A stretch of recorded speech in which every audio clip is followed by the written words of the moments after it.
and to use the resources more to kind of help us connect and interconnect and to, just help us move our ball forward. We're in a nice kind of interim period right now, but as we know, I mean, things are insane. We have such a slim majority in both the House and the Senate. We cannot, we got to be super organized over this next year. And what I really don't want is we end up in a situation like 2010 with Obama. We all got Obama elected in, and everybody's all happy, and we thought the progressives we finally crossed over, and then we kind of all, kind of went to sleep. And then, then the Republican he came in down House, and the rest of Obama's whole administration was just kind of muddling by. So LACDP, I mean, this has been up for a while, but there's lots of information here. But the key thing now is all the headquarters and the clubs are up here now. So when you start gearing up, they have it all set up here. So wherever you are in whatever region you are, if you're in the San Fernando Valley, head up to DIPSIF, Democratic Party San Fernando Valley. If you're in the inland communities, there's Inland Communities Democratic Headquarters. There's the West Side Democratic Headquarters. Our local headquarters, which Santa Monica Democratic Club is a core member of. There's Pasadena UDH, and then there's Grassroots Democratic Headquarters, closer to Midtown and UCLA. So any one of these, just pop in here, pop on one of the links, and boom, there you are. Like here we are at West Side Democratic Headquarters. So, use these because LACDP, they put it together now. Because I got to be honest with you, 4 years ago, me and John were talking to Mark, like, hey, let's get, the headquarters really ramped up. And they were like, oh, that's a good idea. And now it is. Now it's true. And that happened over the past 4 years. I mean, that's all of us working together. So, from 2016, when we were in a disaster to now, at least we have operations. We're still in a tough spot. But as we know, I mean, California is basically the aircraft carrier for, progressive Democrats around the country. I mean, we are the firewall to, holding back. And the problem is now, I mean, our Republicans, they're not Republicans anymore. Before I could have nice debates about whether, socialism or capitalism is good. Now, we got a bunch of screaming white nationalists over on the other side. So, it's a lot more dangerous. So situation is tough. All right, let me get back here. But then the new thing is, and this is for anybody who is anybody's interested in running, elected, there's the new training and advancement program, the TAP program. Okay, this is coming up pretty soon. So if you are, if you're a young person or somebody, whatever age, you decide, hey, you know what, I should run for city council or I should run for whatever, dog catcher, LACDP wants you to come down. They want to help you. So it's a 10-week program. I have to apply. So applications are open now. And then if you want more information, contact Drexel, her executive director over at LACDP. Okay. And he'll help you get through and get yourself started. I mean, just help with whatever, wherever you're at for trying to get elected. And this is, if your person wants to, to jump in and to go that far. Okay. Thanks, Tommy. All right. Yes. So I have a couple of notes, if you don't mind. I want to make some remarks. Yeah, of course, sure. Yeah. So let's get the meeting started as we typically do. Good evening, Democrats. Good evening, Democrats. Good evening. Good evening, Democrats. Let's try one. I just unmute all. Okay, try it again. Good evening, Democrats. Good evening, Democrats. That's much better. That's much better. You have to do it twice. That's the rule. Okay, so I'm going to welcome everyone, longtime members, first-time members, our guests from around the state. Also want to welcome all Spanish-speaking guests. We have Suzanne, our Spanish interpreter, back with us for the third time in a row. So thank you, Suzanne. And, thank you, and you're quite welcome. And I'll show everybody, or let me enable that right now. So you should have. Thank you, John, for doing that. That's commendable. Thank you for offering translations. Thanks, Aura. Yeah, so Thank you. And if anyone has questions at the end in Spanish, I can also interpret those into English. Si alguien tiene preguntas, si quieren escuchar en español, voy a estar interpretando y luego después al final, si quieren hacer preguntas en español, puedo interpretar. Gracias. Okay, so I'll accept. great. Thank you. Okay, so welcome one and all to our March membership meeting. Haven't been able to say that particularly in a while because our last March membership meeting was canceled. And I remember a year ago how tough it was to make that decision to cancel it. And we weren't sure if it was the right call or not. And thankfully, we pretty quickly all figured out Zoom and created this online community that's been growing every month.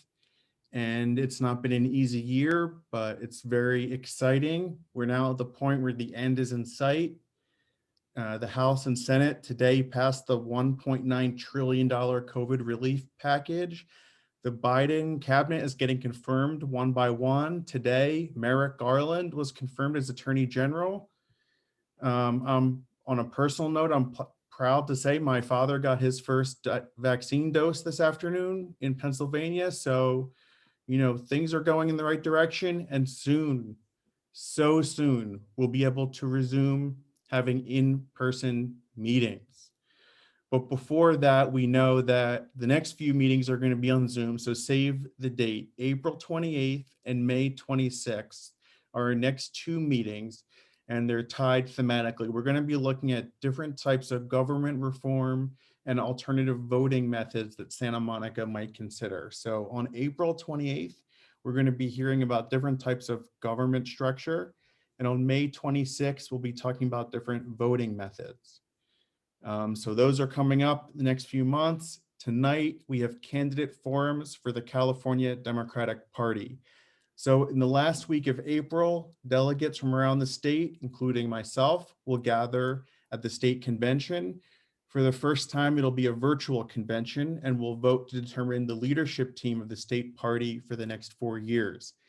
And part of what we're going to hear about tonight is what those team members actually do and how we're going to lead as a party once the team is in place.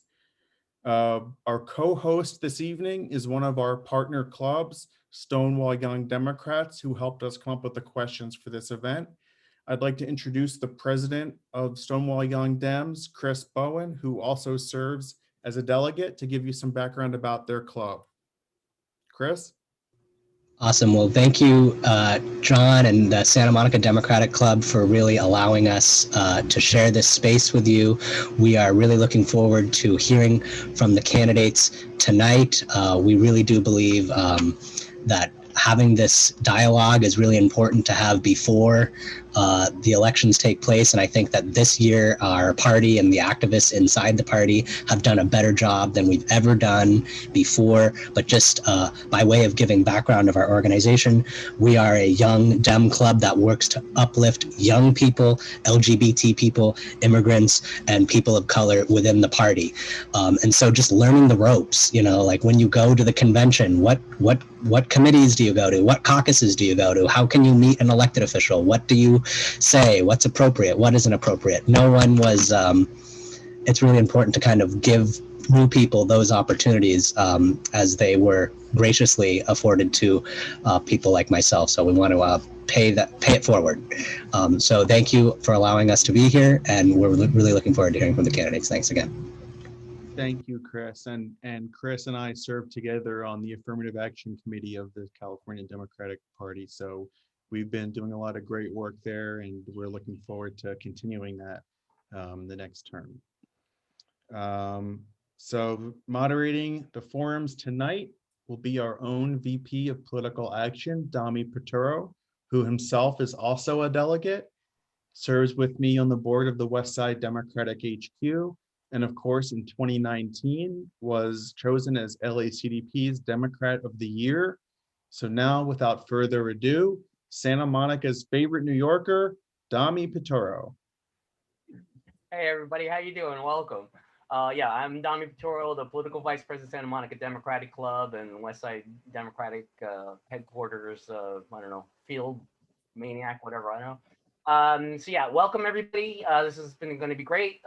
We have so many great people tonight, and we're gonna just do a presentation tonight. Have some good questions for everybody. Oh, we got our alarm going for when we got to get started here.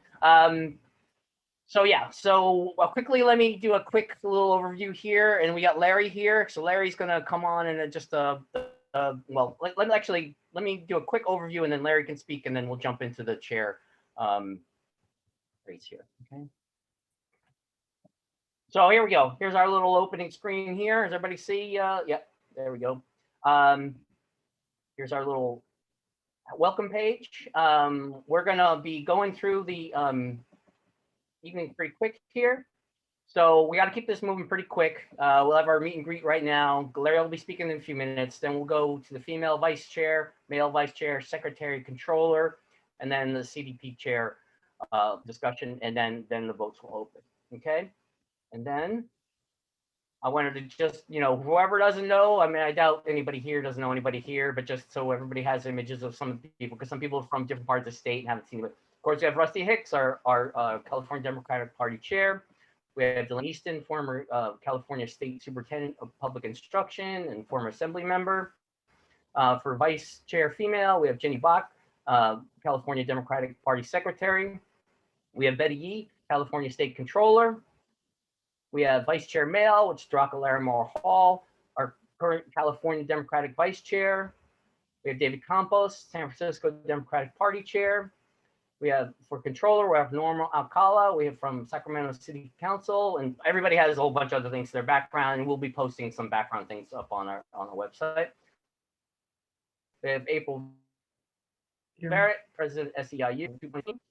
We have for secretary of Dinah Love from CDP Regional Director of Region 9.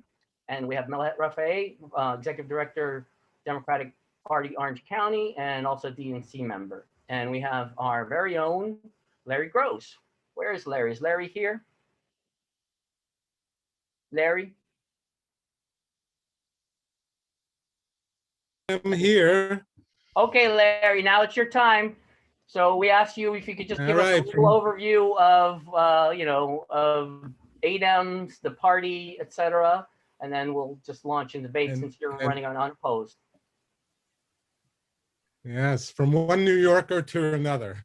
So I'm Larry Gross. I'm a proud member of the Santa Monica Democratic Club, and I'm seeking my third term as the CDP Region 12 Director with your support. And so Region 12 includes Assembly Districts 39, 45, and 46, and 50.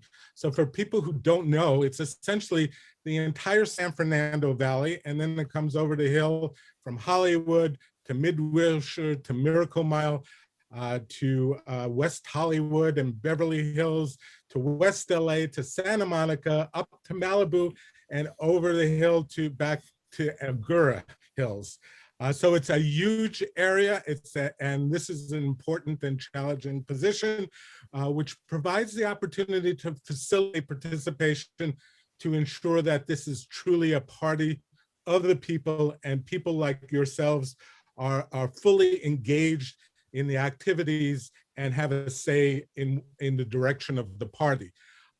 So for over 4 years as the executive director of the Coalition for Economic Survival, I've worked to organize and empower renters to ensure their ability to maintain roofs over their heads and win laws to protect tenants like rent control in West Hollywood and Los Angeles. And as a result, I've acquired organizing skills, which I've been able to apply to my role as the Region 12 director. And as a result, I believe I've fulfilled my duties well, increasing communication and information flow with delegates, involving more people, providing support of our clubs, and so much more to merit your support. I've facilitated successful ADEM elections, regional meetings, and pre-conference endorsement meetings. And I believe my effectiveness and ability to perform as a regional director is confirmed by the abundance of endorsements from Region 12 elected officials, which is mainly all of them, from Representative Ted Lieu and Brad Sherman to Assembly members Bloom, Rivas, Gabriel and Nazarian, and state senators Hertzberg, Allen, and Stern, as well as Mayor Stu Himmelrich, who's here tonight, and West Hollywood Mayor Lindsay Horvitz, as well as LCDP Chair Gonzalez, and a whole host of delegates, activists, and other officials. And that's why, even though at this point I'm unopposed, I'm still asking for your support. I don't take anything for granted. It's important that elected officials, regardless of what position they hold, are held accountable. And so that's why I'm here tonight, to ask for your support and to thank you for your consideration. All right, So, thank you, Larry. Your time, you perfect on time. Excellent. All right, so we are going to blast this pretty quickly. I'm just going to discuss some of the rules here quickly. So we're going to pose a question. Each candidate gets 90 seconds to answer. If they need a rebuttal, then they can. 30 seconds. We're going to keep this moving pretty quickly because we have a lot of people. And then you're allowed a closing statement, which will be for 60 seconds. As I said, for timing, we're going to keep this moving along pretty quickly. For order, for each, for speaker, etc., I just pick things alphabetically. So, that's just the way we're going to do it. For formality, well, Controller Yee already said call her Betty. So we're all Democrats here. So we'll keep it pretty formal, even though Dami, yes. can I make a motion, please? I guess, is that acceptable? Yes. Okay. 1 minute for the closing sounds like a very small amount of time. I think it's important everybody get to know the candidates. Adding an additional minute only adds 8 minutes to the entire program across the board. So I'd like to make a motion to increase it from 1 minute to 2 minutes, please. It would actually. This is Peter, I second. Okay, just to be clear, we have 10 candidates. Okay, so that's 10 minutes. Okay, the motion's been made. Is there anybody who would like to, and seconded, so now there's discussion. Is there anybody who would like to make a case against this or in favor of this? Okay, so then in that case, we'll call for the vote, and this will be a hand raise vote. All in favor of extending that time, raise your hand. Okay, and all opposed? Okay, in the opinion of the chair, the ayes have it, so we'll have the closing statement go to 2 minutes. Thank you, Derek, for the motion, and we'll continue. Back to you, Dami. Okay, and John, are you going to be keeping timing? It's going to be timing tonight. Peter's keeping time. I Okay. have the timing, Dami. Okay, so all candidates, you will see Peter here. His voice will come in, and he is our timekeeper. So once he starts chiming in, that's it. That's Peter. Okay, so here we go. We're going to start with the vice chair female race, and we're going to be speaking with Jenny Bach and Betty Yee. Is Jenny available here? Hi. Hello, Yes, I'm Jenny. here. How are you? Good, thanks. How are Fine. you? So listen, okay, so we'll start the question now. And then we'll go to you, and then you can answer, and then Betty Yee, and then we'll go on to the next question, okay? This is a question on the role. What do you see as the role of the vice chair within the CDP as it currently stands? Given the lack of specific tasks designated to the vice chair, how would you use your platform to make a meaningful difference in our party? No, thank you for your question. Per our bylaws, the vice chair helps support the chair and also, our party as a whole.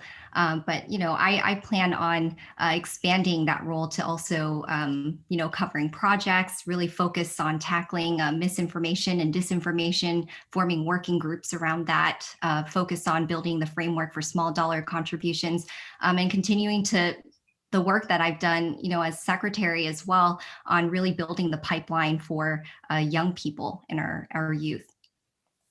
So thank you so much. Thank you. Thank you very much. Right on time. Betty, I have a hard time saying it, but Great. Thank you very much for the question, and thank you for hosting this forum. You know, the bylaws has a simple statement about the role of vice chair, and that is to support the chair and the organizational management and development of the party. You know, as vice chair, what I'd like to do is really stay in the business of winning elections.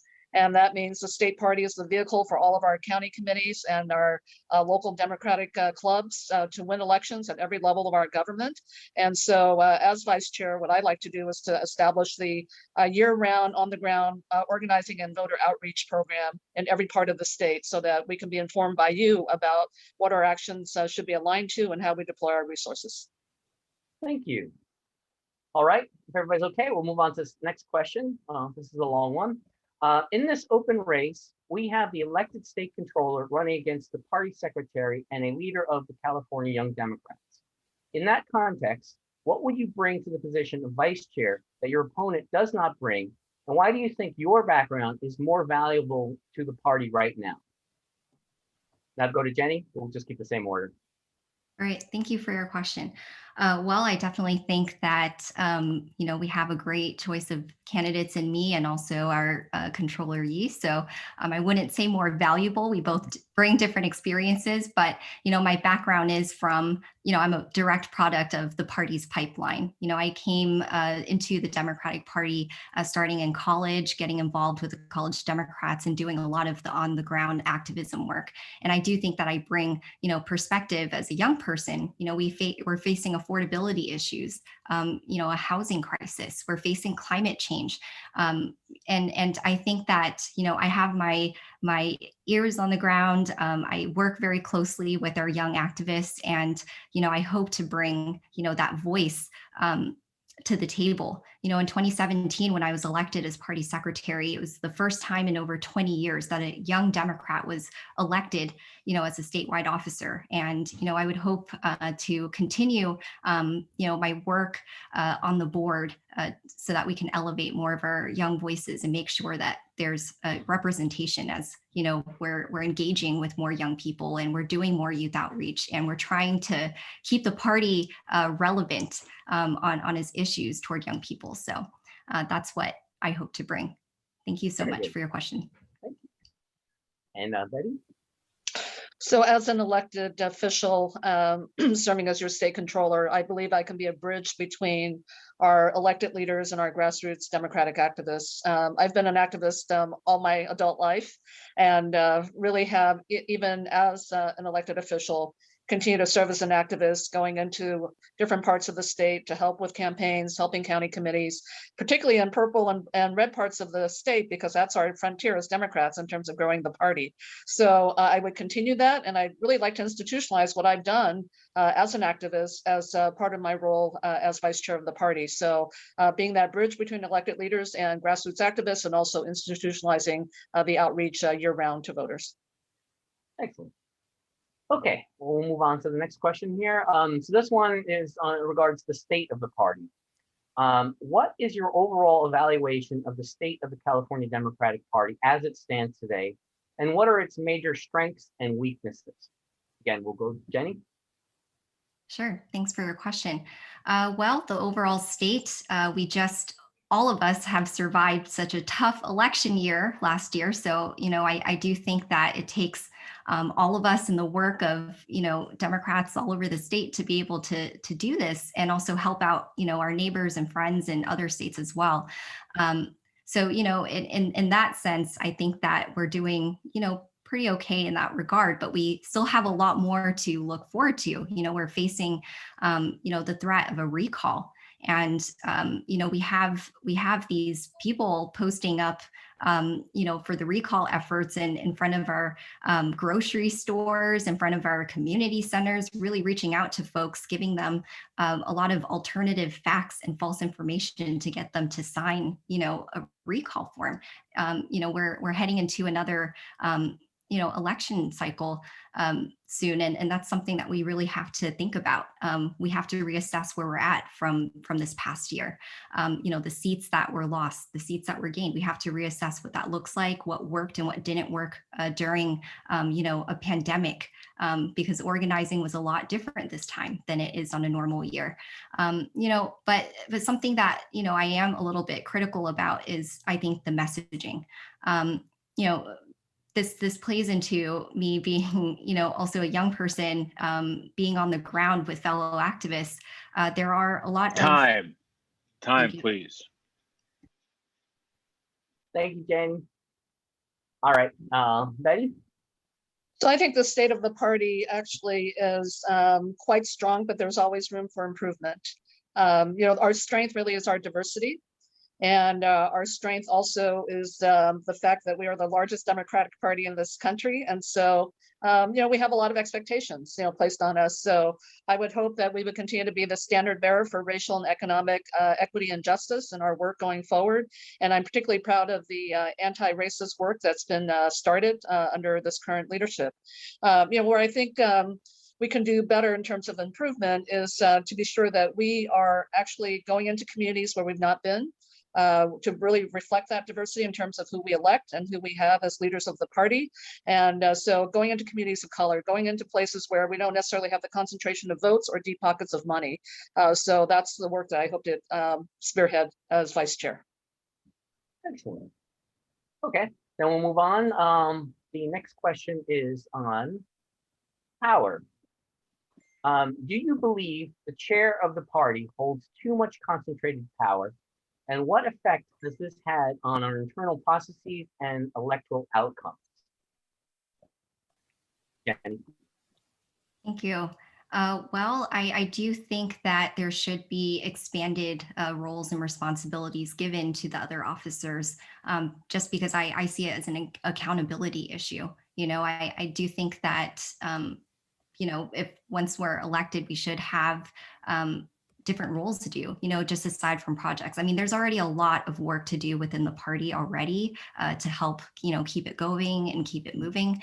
But definitely I'm in support of expanding power, even if it's just to diversify some of our committee appointments and have more diversity and representation, on our committees, having more input from our caucus chair leaders and folks on the ground. So thanks for your question. And Betty? So, I have a view that position is not power. Power is what we're able to deliver and get results from. So, I would say that, with respect to just the leadership of this party, I think all of the officers of the party should share the responsibility of being sure the party is successful, and first and foremost at winning elections. Fundraising, we have to raise the money. And so I would say those are kind of two key things. There's always, like I said, room for improvement. I talked about how we need to expand the diversity in terms of how what our party reflects in terms of our leadership and our committees, the decision makers internally. And I know there are a lot of reforms that have been proposed by some of the current leaders. And I think those that empower and broaden the role of the county parties and the grassroots, those are definitely worth looking at and probably don't even require bylaw changes. But there are other reforms that require costs. And so I would question the priority of that over our ability to raise money to win elections. Excellent. Okay, so now we'll move on to the next set of questions, and this is regarding the ADEMs. And this was definitely a very complicated year because of COVID. Of course, like having an election the way we had to is definitely tricky. So question is, what is your assessment of the 2021 ADEM election process?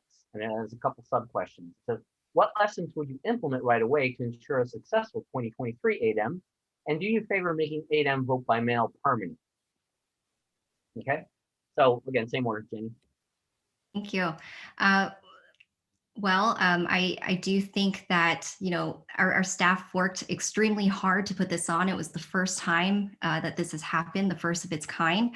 So, I do give a lot of props to all of our organizers and staff for really, making it happen this year. Some better processes that we can really explore moving forward is maybe an online platform for voting. I do think that we need to continue supporting, USPS, but there were a lot of issues with, extending the deadline and then also including, all the ballots that weren't counted, including, those who got their ballot in late. So, I do think that we have to really, explore different more of kinds of options in the future. And moving into the next year or the next ADEMS in 2023, I think that we should also include, voter information, but also be sure to inform them this time that, candidates can have a chance of looking and contacting voters. Because this time we did not provide that, and usually in person, candidates are able to speak to voters directly. But, I think going to the future, we can provide different options for continued voting and ballot drop-off boxes. Time. Perfect. Hi, Betty. Thank you. The ADEMS timeline was so constrained this year, and but the upside of it was just the level of interest that we had in these elections. And so obviously want to congratulate all of the delegates who were elected. But I think between having had the experience of in-person elections and now what we experienced this past year, there are a lot of lessons learned that can be certainly informing what the process looks like going forward. In terms of permanent mail ballots, I think that's where we're headed with just our elections generally. And so I would hope that we would look at that as an option along with other options that can certainly facilitate the broadest participation. Excellent. I can add a tiny bit because we're doing okay on time. I want to circle back to both of you on a little bit on the concept of voting by computer, voting online. Jenny, you brought that up. How and where do you see, is that feasible? Security? What's the thoughts on that? Well, we're going to have to look into different platforms and software. Obviously it hasn't been done at this kind of, volume before. So we do have to explore that. And we do have to, look into different options for a secure site. I mean, just looking at the cost of this past ADEMS election, I think it could be very comparable to create, a platform in that way too. But we have to look into that. Definitely. Okay. Betty, do you have anything to say on that, or no? Well, I would just say it's worth exploring, but I share the concern about security. But I think it's an option worth exploring. Again, really looking at all of the ways that we can facilitate the broadest participation in a way that really is going to be accurately reflective of the votes.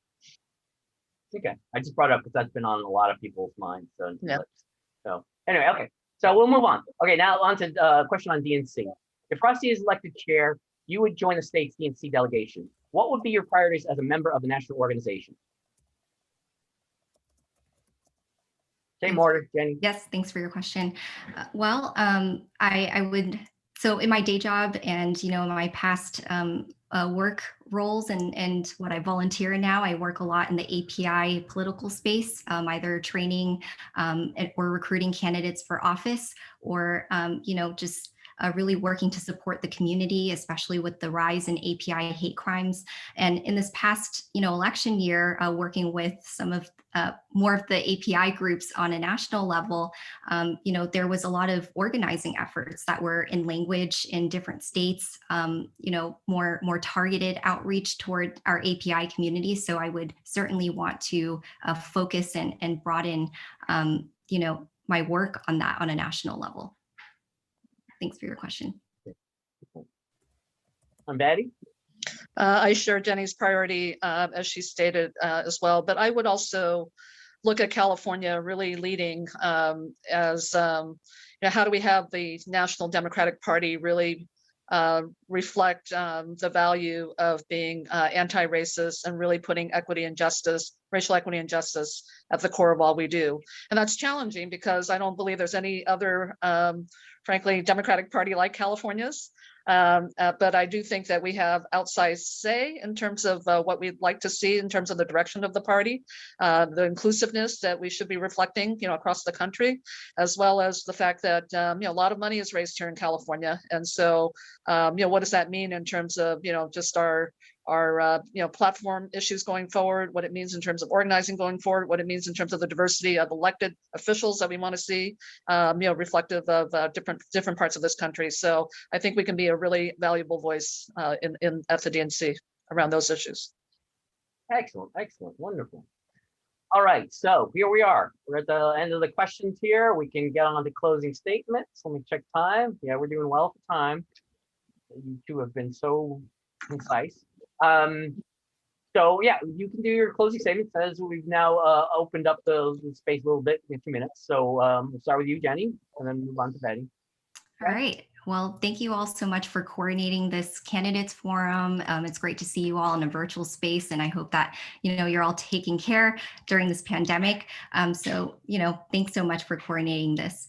I've been honored to receive the support of so many young leaders from around the state, but including our biggest youth arm in the party, the California Young Democrats, as well as leaders like Speaker Rendon, Pro Tem Atkins, California State Treasurer Fiona Ma, Insurance Commissioner Ricardo Lara, LGBT caucus co-chairs Tiffany Woods and Lester Aponte. So thank you again so much for having me tonight. And my team member, Crystal Araujo, she's my campaign manager, has left my contact information in the chat. So I look forward to connecting with all of you within the next couple of months and beyond, and hope that you're all taking care, and I will see you soon. But thank you so much. All right, Betty. Thank you, Dami. Thank you, Santa Monica Democratic Club and Stonewall Young Democrats for the forum tonight. It is great to see everyone. Miss just being together in person. I really do think that we have so much to do in terms of leading the rest of the country with respect to our work as a California Democratic Party. I am running for vice chair because of the activism that I have been really participating in for most of my adult life in terms of winning elections in all parts of the state. And I do want to institutionalize that a little bit more at the state party, where we're your vehicle. Where you inform us about what the key races are, where you inform us about how to message, where you inform us about some of the other needs and resources that we can provide you. No surprise, Santa Monica Democratic Club and Stonewall Young Democrats, you're kind of the foot soldiers for a lot of races that are in not so blue areas of LA County. And I know we're all going to be focused on taking back CD 39 and CD 25. And so this is the work to be done ahead. So I just want to say I've just been very heartened to be have met so many people during this campaign as for vice chair. I am really honored to have the endorsement of State Senator Ben Allen and Assembly Member Richard Bloom, as well as your DNC member Derek Devermont, and Sandra Lowe, who's my campaign manager, is also a DNC member. She will leave information in the chat, as well as LA Assessor Jeff Prang and LA City Controller Ron Galprin. But what I really have a lot of passion for is the fact that we should be about racial equity and justice and economic equity and justice as our lens for everything that we do. So I'm particularly heartened to have the support of State Superintendent of Public Instruction Tony Thurman and Secretary of State Dr. Shirley Weber. So I would be honored to earn your support, and I look forward to our conversations in the weeks to come. Thank you. Thank you so much. Thank you both so much. Excellent. Wonderful to hear from both of you. So, well, there we go. Two really good candidates. So now we'll be moving on. Let's check the time. I think we're actually running. There we go. So the next candidates, the next race we'll be discussing is the party vice chair male. And that is, well, we're going alphabetical again. So everybody get flustered. It's David Campos and Daraka Laramore-Hall. Okay. So we will start again in the same kind of order, and we'll just go the same way just to keep, plowing through the questions. And yeah, we'll get started. Is David here? I'm here. Oh, hello, David. How are you? I'm doing well. Thank you. It's good to see you all. Thank you all for being here tonight. Okay, so these questions will be similar because very similar role.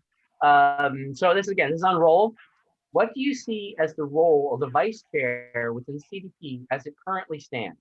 Given the lack of specific tasks designated to the vice chair, how would you use your platform to make a meaningful difference in our party?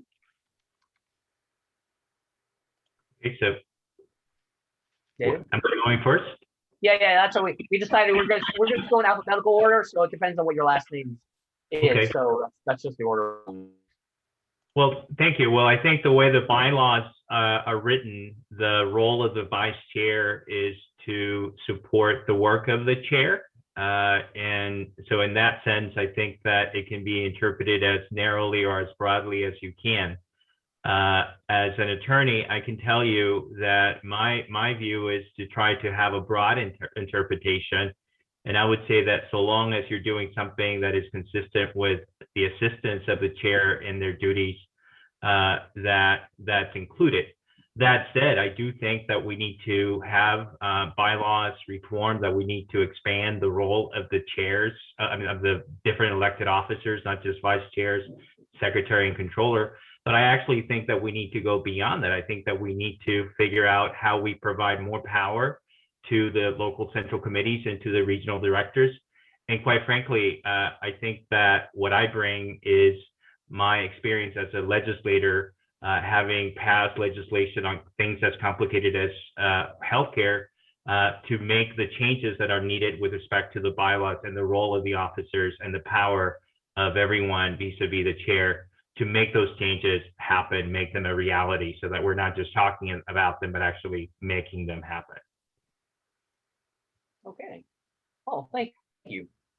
Now, Daraka, well, you as the incumbent, you might have some insight into this. So Yeah, thanks so much. And Your thank you for question this now. question and for this discussion. I know Jenny has had a similar experience and said similar things, but having started out as secretary and now finishing a term as vice chair has been a little bit like a Wizard of Oz experience and like peeking behind the curtain. And realizing that the lack of specificity in the job titles actually is very disempowering. And that needs to change. So the first thing is like that just needs to change. But it is a bit of a bully pulpit, and I've tried to use that obviously to always be on the progressive side of issues, hold elected officials accountable when they're off the rails and supporting pro-incarceration measures like Jim Cooper was. But there's a limitation. I can travel the state, and I have, and listen to activist concerns and the things they want from the party. But I can't tell them that the party will do anything different because I don't have any actual authority over party resources or what the party does. As I said, it's been a learning experience, but I really think that out there among the grassroots, the people expect that there's a lot more collaborative leadership and a lot more democracy in the party than there actually is. So the reforms that I proposed, which are not the alpha and omega of possible reforms, I'm just the first and only person who made any specific proposals, are meant Time. I'll just stop. all right, Daraka, sorry, we'll have to move on to the next question, but I'm very geek out on that. Okay, so next question is, in this race, somebody have their sound on? Okay. In this race, we have the incumbent vice chair of the state party running for a second term against the chair of one of the most successful county parties. And in that context, what do you bring to the position that your opponent does not bring? And why do you think your experience is more valuable to the party right now? So again, we'll go the same order. So David first, then Daraka. So Can you repeat the question? The first part I couldn't understand. Sure. In this race, we have the incumbent vice chair of the state party running for a second term against the chair of one of the most successful county parties. In that context, what do you bring to the position that your opponent does not bring? And why do you think your experience is more valuable to the party right now? If I can begin by actually thanking you for having translation. Muchas gracias por la traducción en español. Yo sé que es muy importante para los miembros que hablan español. But I want to say that I think what I have done in San Francisco, politics can be very cutthroat and very challenging at times to get things done. But what I've demonstrated is an ability to actually move the ball forward for progressive politics. We have been successful in electing progressive Democrats to the point that we have a progressive supermajority of the Board of Supervisors.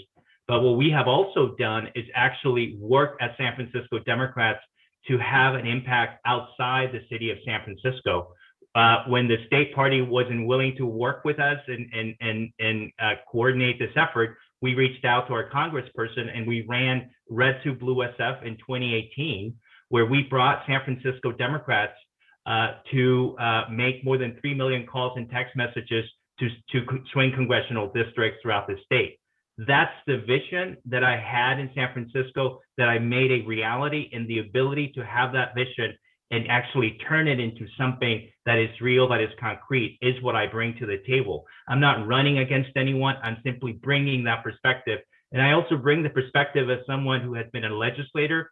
And as noted earlier, in other forums, I would be the first person in this role. Thank you. Thank you very much. Now, Daraka? So my experience is in this party at every level, starting out as a club activist who ran for Central Committee and lost, who then ran for Central Committee again, became chair of a Central Committee, and was part of a massive revitalization. And then as a state party activist, I've traveled the state. And so my experience is in talking with and hearing the concerns and the lived experiences of Democrats in San Francisco, but also in Siskiyou and in Modoc and in every part of every corner of LA County, which is like a state into itself.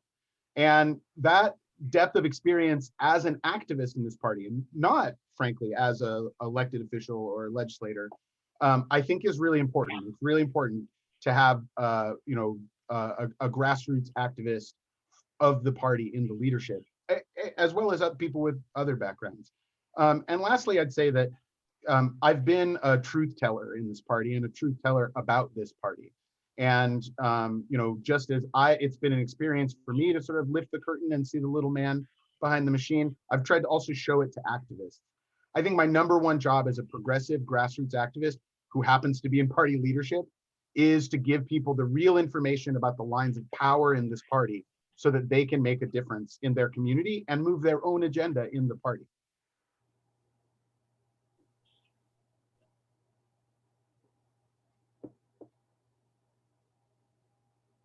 Hello? You there, Dami? Tommy? Oh. Are you there? Dummy? My answer was so bad. I'm here. There he is. Dami? Hello? Yeah, sorry. Going out. Can't hear I'm you. going out. I'm going out. Can you hear me? We can hear you now. No. Okay. Yeah. As long as you can hear me, and I have a loud voice. So okay. Sorry. Yeah. With all this COVID madness, I'm in one corner of my house, and my daughter's doing homework on the other side. So hopefully, I'm back now. Okay. So I hope that question was finished up there. Next question is power. Do you believe the chair of the party holds too much concentrated power? And what effect has this had on our internal processes and electoral outcomes? Am I first again? Yeah, David, it stays the same order. Okay. We're going through the same day. Well, let me say this, that I do think that there is a need for structural reform, and that some of the power that the chair has should be shared not only with other officers in leadership, but I actually think that there should be more power sharing when it comes to central committees, regional directors. Someone talked about the idea of having regional vice chairs. I actually think that we should explore that option. But the thing about me and what I would say that I bring when it comes to this issue is that, I came here undocumented. I came here with nothing, and I've never been afraid to speak out against power. Speaking truth to power is part of who I am and part of what I had to do to get to this point. This kid from Guatemala who is right now working to implement police reform in San Francisco is not going to be afraid to stand up to Rusty Hicks, Delaine, Eastin, or whoever the chair of the party is.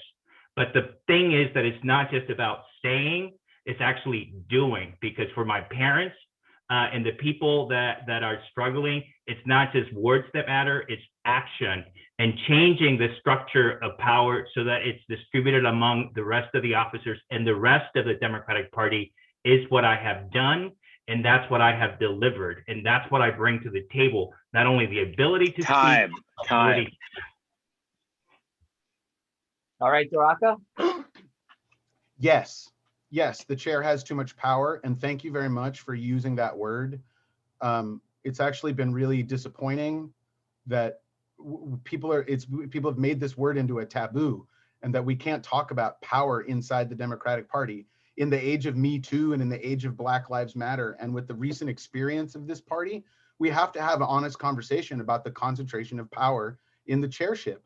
And in terms of effects, I mean, if every single person who's on a committee in the state party can be taken off of that committee by the chair at will, and that happens all the time, that is chilling for democracy and open discussion.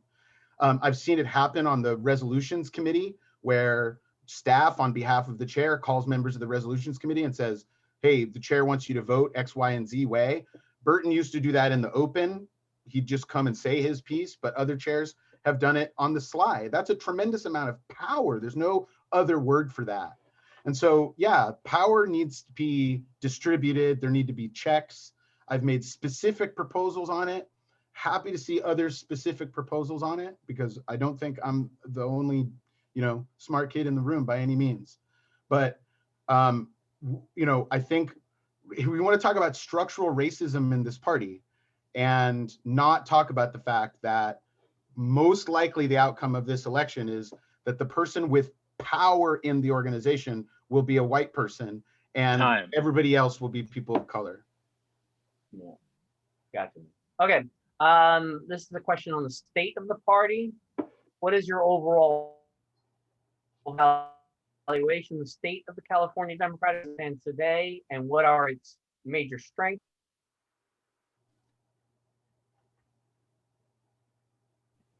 Tommy, you're frozen up. David. And weaknesses. Oh, can you repeat the question again? I just want to make sure that I answer all the pieces of it.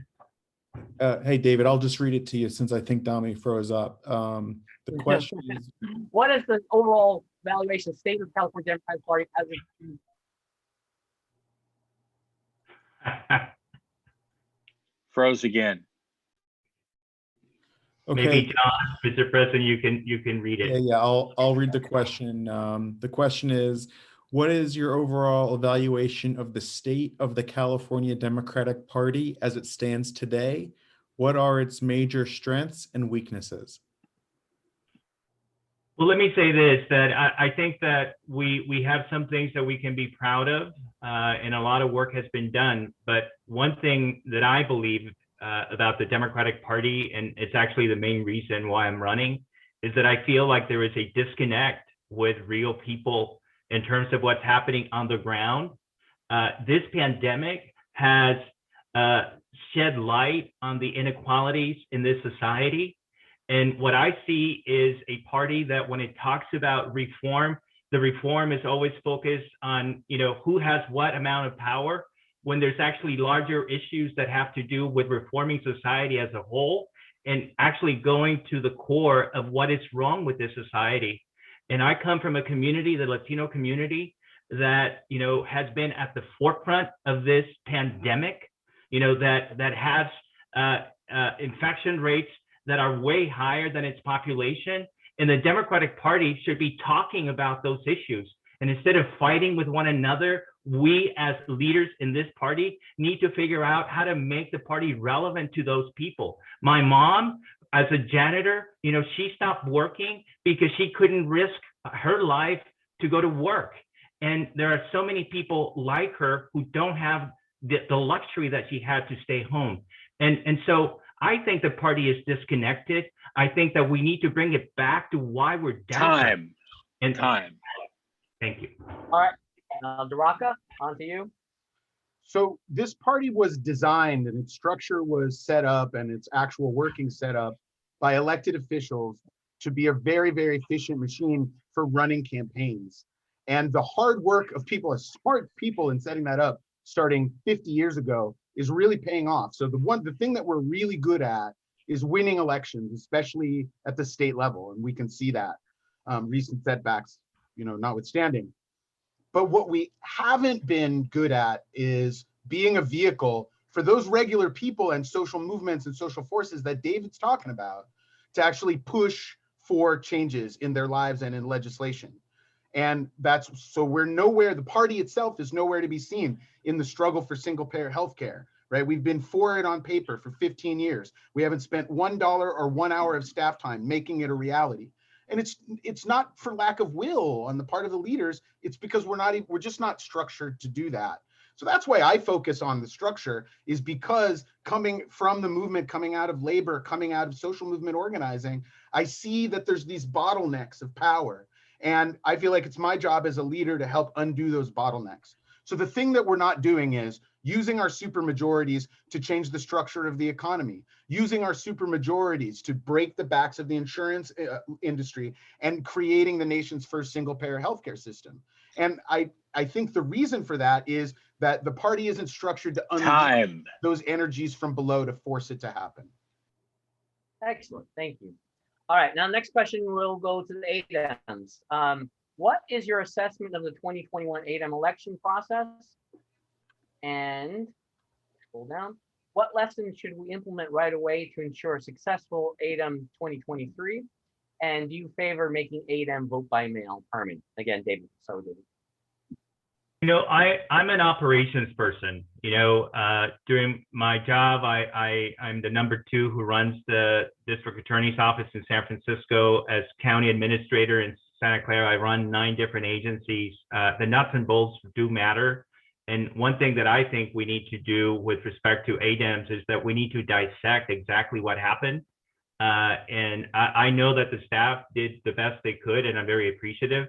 But I've said this before. I think that we need to have an independent third party come in and do a performance audit of how we ran the ADEMs. That's what I would do in the agencies that I run.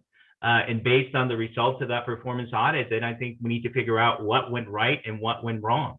I am open to any form of voting that actually expands access.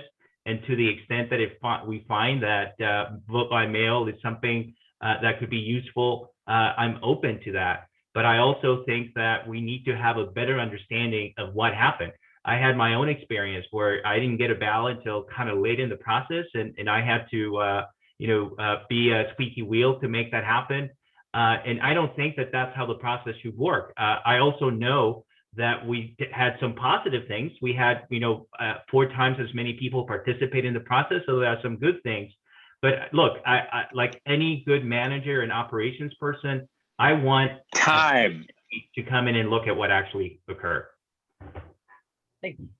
Now, Daraka? So I think the biggest problems with the ADEMs this year were predictable and the result of bad decisions. And that they're discoverable.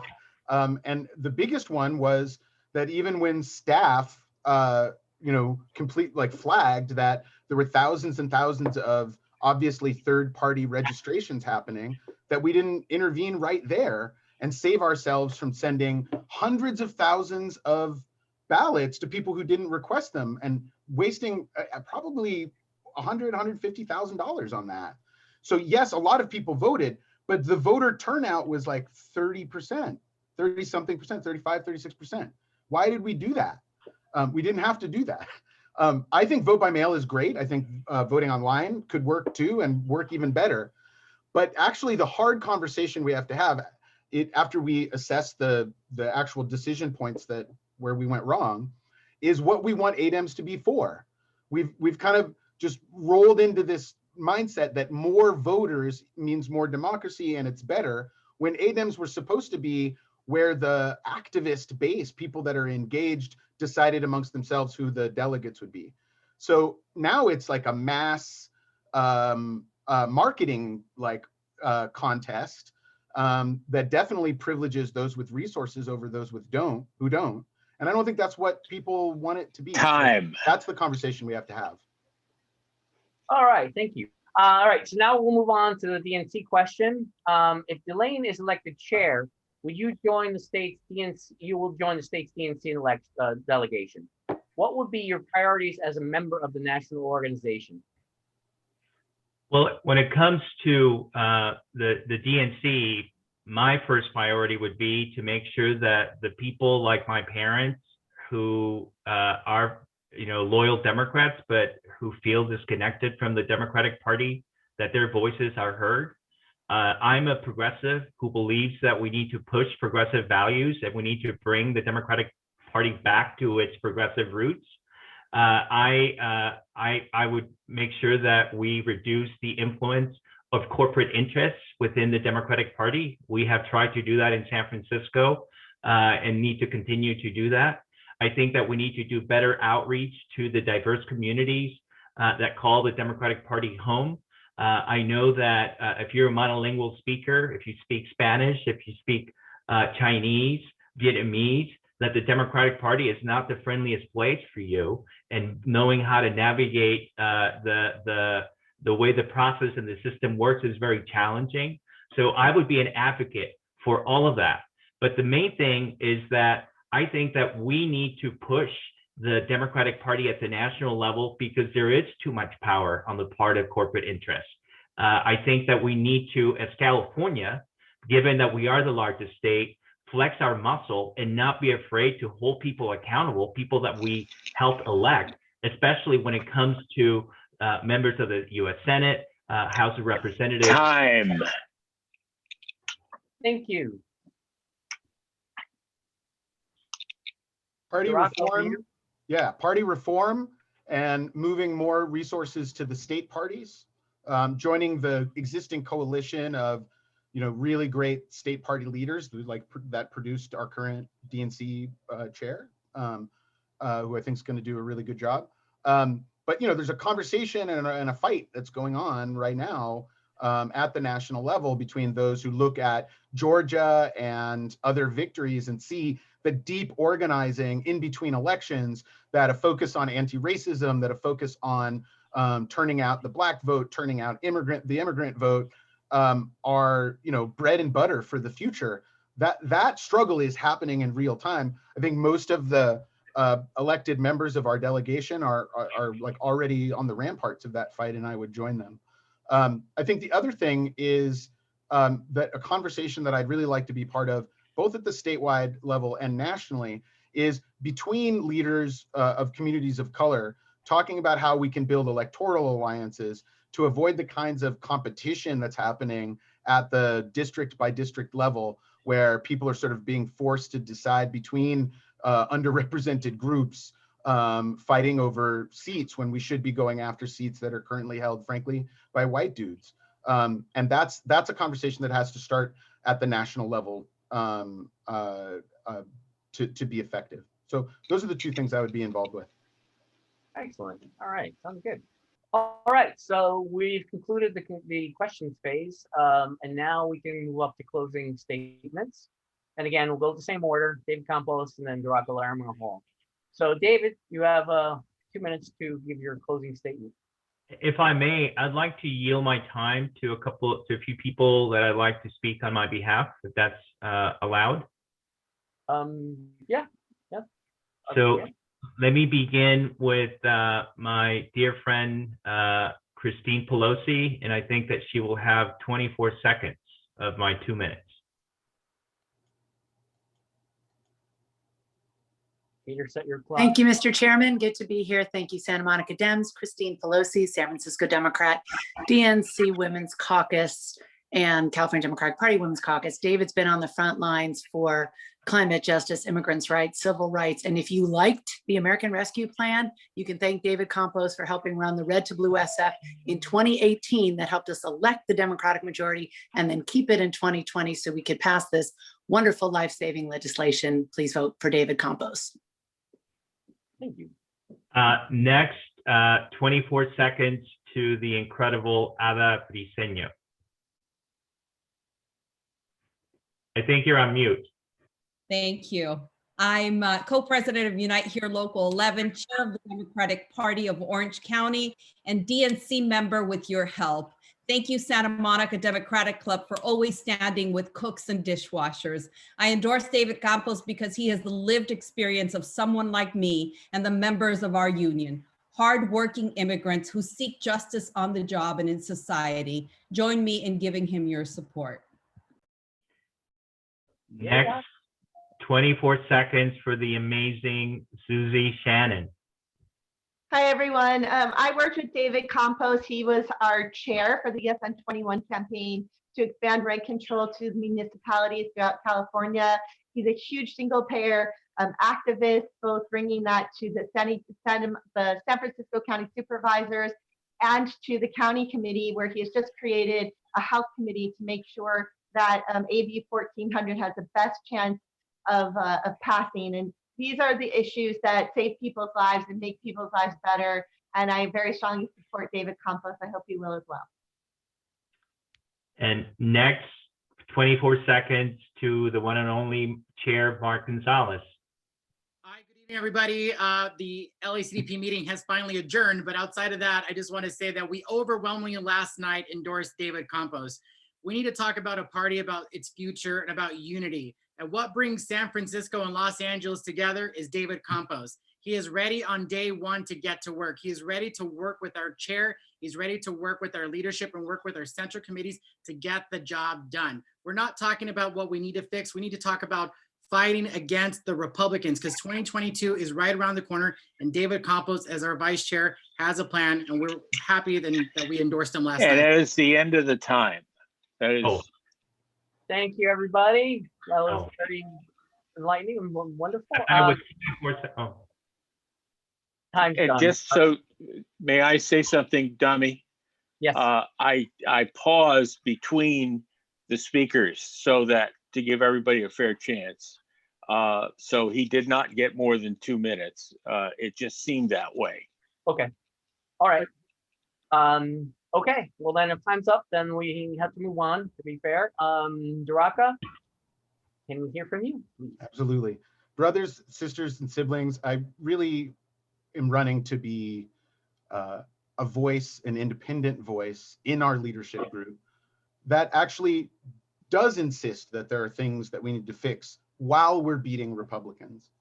Because the fact is that in California, there's always work to do, and every Republican is worth beating. But we do have to take time to fix what's wrong, and we have to take time to heal what's broken. I don't think as a party we've really reckoned with everything, all of the fallout from the awareness and recognition of the abuse by Chair Bauman. I don't think that we've given ourselves the space to have real conversations about how that happened, what happened around it, etc. And this rush to let's just put it aside and go on to the next fight with Republicans, I don't think does our activists or our political culture a really great service. I do think that we can walk and chew gum at the same time. I think that we can hold elected officials accountable even as we put more Democratic elected officials in office. I think that we can have a real conversation about power in this party while giving the chair the space and the resources that they need to do their job and do it effectively. I don't think we can do that if we're so quick to label dissent as unruliness. I don't think we can do it if every voice that doesn't go along with the status quo is targeted for removal. I don't think we can do it until we have a better way of dealing with internal dissent. And that's both a cultural and structural change that I hope to continue to be a champion for, an advocate for, and to walk the walk. So thank you very much for your time. I really appreciate it.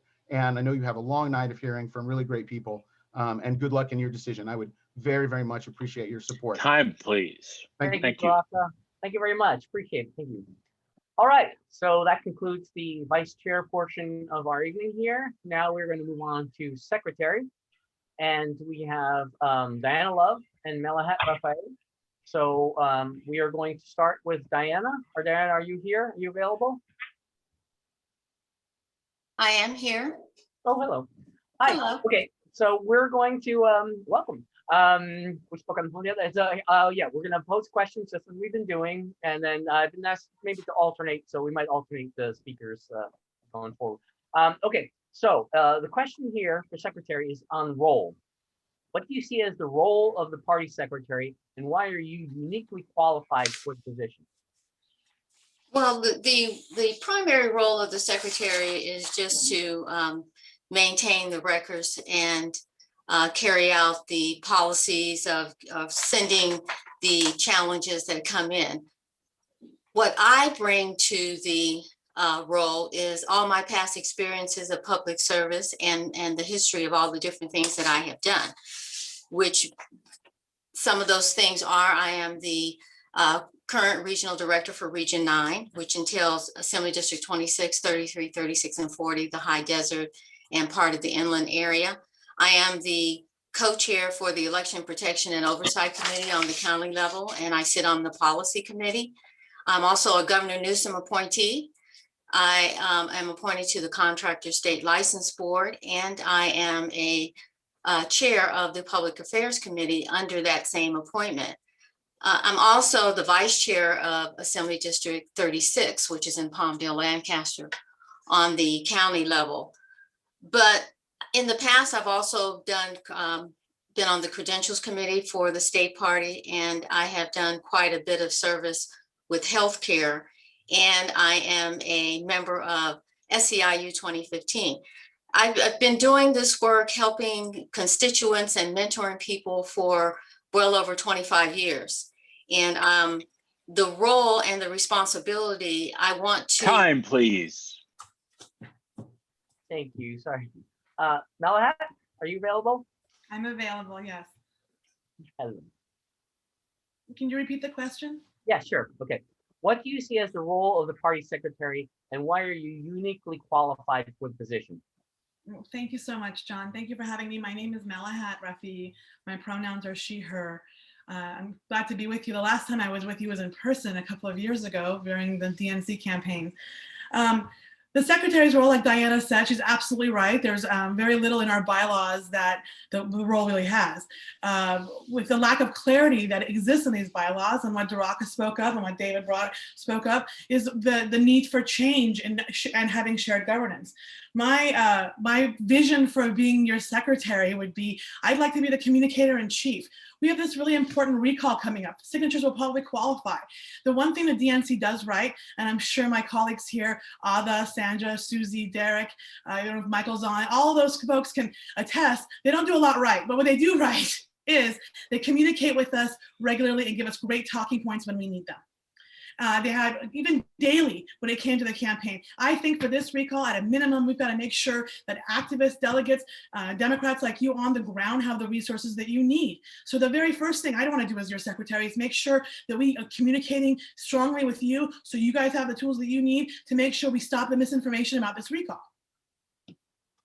Thank you. All right, we'll go on to the next question. For now, we'll go back to Diana, and then we'll switch the order after that. For organization, Diana, what is your current assessment of the organizational structure of the California Democratic Party as it stands today, and in what specific ways can it be improved?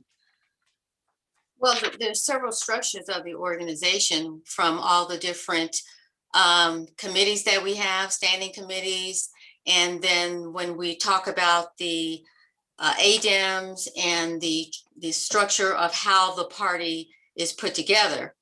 But we need some clear avenues to organize better, to have our caucuses and have our campaigns going forward. And we need to grow and to survive and to do that. So I would say that we need more of clear direction of communication. We need to all work better together. We need to unify. We need to share the roles of the governance, as we talked about earlier. But in doing that, we have to have a clear understanding of what it is that we want to do going forward. We need to communicate much better than we have done in the past. There are a lot of hiccups. We need to bring other people into our party. And in order for us to survive, we need to engage better and support each other and recruit and train. And that is the clear vision of what I believe we need to do is best communication and campaign and the coordinated campaign. So those are my visions. Excellent, thank you. Melahat? So what my view of the current organization is, well, clearly we need to be improving on it, right? For my history on the state party is I've been on the rules committee for over a decade. And some of the things I worked on was expanding ADEMs, making sure we had more grassroots activism. I think there's more to do because even with that, I understand how many activists feel like the elected officials are still too much involved. We made sure that it was an even playing field between incumbents and challengers when it came to our endorsement. So that's what some of the things I've worked on. What my view of shared governance, which I think is really what the question is, and I've bounced this around to some of these organizations, just kind of started off in my head, and now folks are actually talking about it. You know, we have 5 members, and in every central committee that you guys are a part of, I know you're all parts of central committees, your chair is not the only person making the decision. That chair has to deal with their officers and also an executive board. I think for our party of 4,500 people, we can have our 5 officers having authority to vote on things like you would in a central committee, and then bring in our 20 regional directors. That's 25 people. You don't need to reinvent the wheel. We've got the leadership in place, and make them part of the voting apparatus, the decision-making apparatus of the party. Now that's just one idea, but I don't want us to spend too much time on ideas and not actually moving forward. We need to come around with some solutions to diversify the power share. And I don't think that anyone disagrees with that. I think everyone running, even the candidates for chair, want there to be Time. Thank you. Thank you. All right, since we're gonna now alternate some of the questions and the speakers, we're gonna go back to you, Melahat. We're gonna have another question on communications, which has come up from everybody so far. How can the party improve its communications with delegates, members, clubs, volunteers, and voters to increase long-term engagement? I think it's about going to where people are. I've learned throughout my career, if you want people to hear you, go to where they are. So making sure that we have a very strong social media presence and targeted, that we're spending resources with making sure we're getting like acquisitions, because it's got to go beyond all of us. We're kind of crazy political junkies to be doing this. The folks that are walking and knocking in their communities that are not as involved in the structure of the party as we are, I want them to hear from us too. So going to where they are. Back in the day when I was registering voters for the Democratic Party of Orange County, we would go to churches. We would go to naturalization locations. We would go to community global festivals. We would go where people were. So for communication, we're in a digital world. That's why I'm not with you in Santa Monica. And we can communicate social media, we can communicate through targeted ads, we can communicate with direct communication. And now that PDI is only going to be working with progressives and Democrats, I think we can work with them to gather more information about these folks and reach out to them. Excellent. All right, thank you. All right, Diana. Thank you. I do agree with all the different things that Melahat just said. However, I think that for the secretary, we should have, I would like to see us have like our own little niche where the clubs and the central committees in all 58 counties can be able to reach out and have their own folder, so to speak, where we can be invited to come and visit and talk with them, find out what their concerns, what their barriers are, how we can help. I think we should be able to always be there to answer them whenever they have a question and be available and transparent. It is essential that when someone asks you something that you immediately follow up and answer. Communication is the key to strengthening our party. And if we don't engage well, our party lacks in what we do and to improve on what we do. So again, I would just, as you said, communication, but I would like to make sure that we are accessible all the time, 24/7, so to speak, through all the different technologies that we have available. Thank you. All right, so we're winding down here, so we can get to the closing statement. So we will go to Melahat for her closing statement, and then Diana. So Melahat? And we have 2 minutes for this. I just wanted to know, I don't want to. 2 minutes, you got 2 2 minutes. minutes, okay, I That was appreciate the that. I new want to rule in this meeting, mark my so. clock. Thank you. Santa Monica Democrats, we've known each other for a long time. Many of you I met back in 2003 when we were doing the Howard Dean campaign. Back then I was still in law school like a good Persian girl. I'm either a doctor, lawyer, or engineer, but now, or failure in my parents' eyes. But now, with encouragement of so many folks like you on the ground activists, I'm able to serve as a consultant to so many Democrats that have gotten elected, progressive leaders like one of your members, Councilwoman Seppi Shine from West Hollywood, the first woman of color in West Hollywood, the first Iranian elected, LGBT elected in the entire world. That's how much impact you've had in your part of the world. I've done this up and down the state, specifically in Orange County, getting the first Muslim woman elected to a major city in Irvine, the first Korean woman in Irvine, the first Cambodian woman in Long Beach, the first Latina on a school board. This is what I do because I believe in this party. This party has given me so much, not just an opportunity, the American dream, coming here as a refugee with my family almost 40 years ago, but being able to know that I'm leaving this place better than I found it. Being able to lead as an example for my son. I'm a single mom of a biracial kid here in Orange County. All the work that we do really affects his future. You know, the reason I got into politics was because of my family, my parents and their bravery bringing us to America. The reason I stay in politics is my son and the future for him.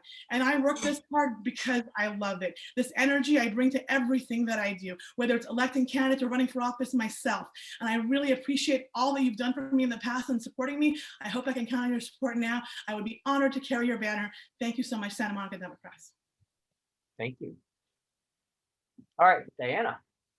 First of all, thank you for having me. And I also would be honored to have your support and endorsement. But I just want to start out by saying our democracy is very, very fragile. And I want to advocate for leadership programs and to be the voice of support for those who want opportunities for appointments and to also run for office. We need to go and build a bench of advocate leaders from all of our different communities. And the state party has a presence all year round, and it is a vehicle for all information. And again, I want to see shared governance role and to expand and develop priorities and workshops and to work across generations and unite and have the ability to carry out the programs throughout the 58 counties. But I also want to make sure we can support through coordinated campaigns and fundraising and win some elections. These are very important benchmarks. But again, the secretary's position is to maintain the records and serve required notices. But I want to also acknowledge some of the people that have gotten me to where I am today, some of whom are on this call with us here today, like Susie Shannon and Assemblymember Miguel Santiago and Derek Devermont, who I did see on here, and also Senator Stern. Without all of the support, I wouldn't be where I am and going forward and continuing on in this endeavor. So I want to thank all of them. And again, thank you for having me here today. Oh, you're welcome. Thank you both of you. Thank you so much. Excellent. All right, so we're just running a couple minutes behind, but we're good. So we will move on to the controller race here. And are both our candidates here, Norma Alcala and April Verritt? Are you both here? Yes. Okay, fabulous. Okay. So again, we'll start off alphabetic and then we'll switch up a little bit. And then, closing statements. Okay. All right. So we'll start with you, Norma. And the first question is on finances. Our CDP controller, Daniel Weitzman, is stepping down. No matter who wins, you will be stepping into a first term as the party controller. What is your current assessment of the party's finances? And what will be your top priority coming into this position? Well, I want to begin with that I know our party took a pledge and passed a resolution that we would not accept dark money, the dark money of tobacco, oil, and pharmaceuticals. And we unfortunately have breached that promise by accepting $300,000 from Sunbright Energy. I think it's really important, as a party, that when we say something, we are good for our words. We cannot be people who just simply talk the talk and do not walk the walk. As controller, I can tell you, I want accountability and transparency. I worked very, very hard on the Disclose Act so that we would know where money was coming from. Didn't pass, it's coming back up again.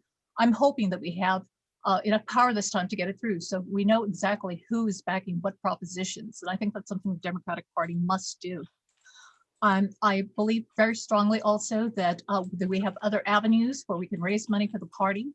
That is going to be very incumbent upon this party to reach out to small donors, to alternate forms of thinking, such as public campaign finance reform. We have a legislature full of Democrats now, and this should not be an issue. We should be reaching out to them to make certain that we are able to pass the public campaign finance reform. That is something that we should have had a very long time ago. So I believe that, as a party leader and as controller, we have to look at the resources. Thank you. Time. Thank you. April, are you there? I am here. All right, let me reread the question. Please.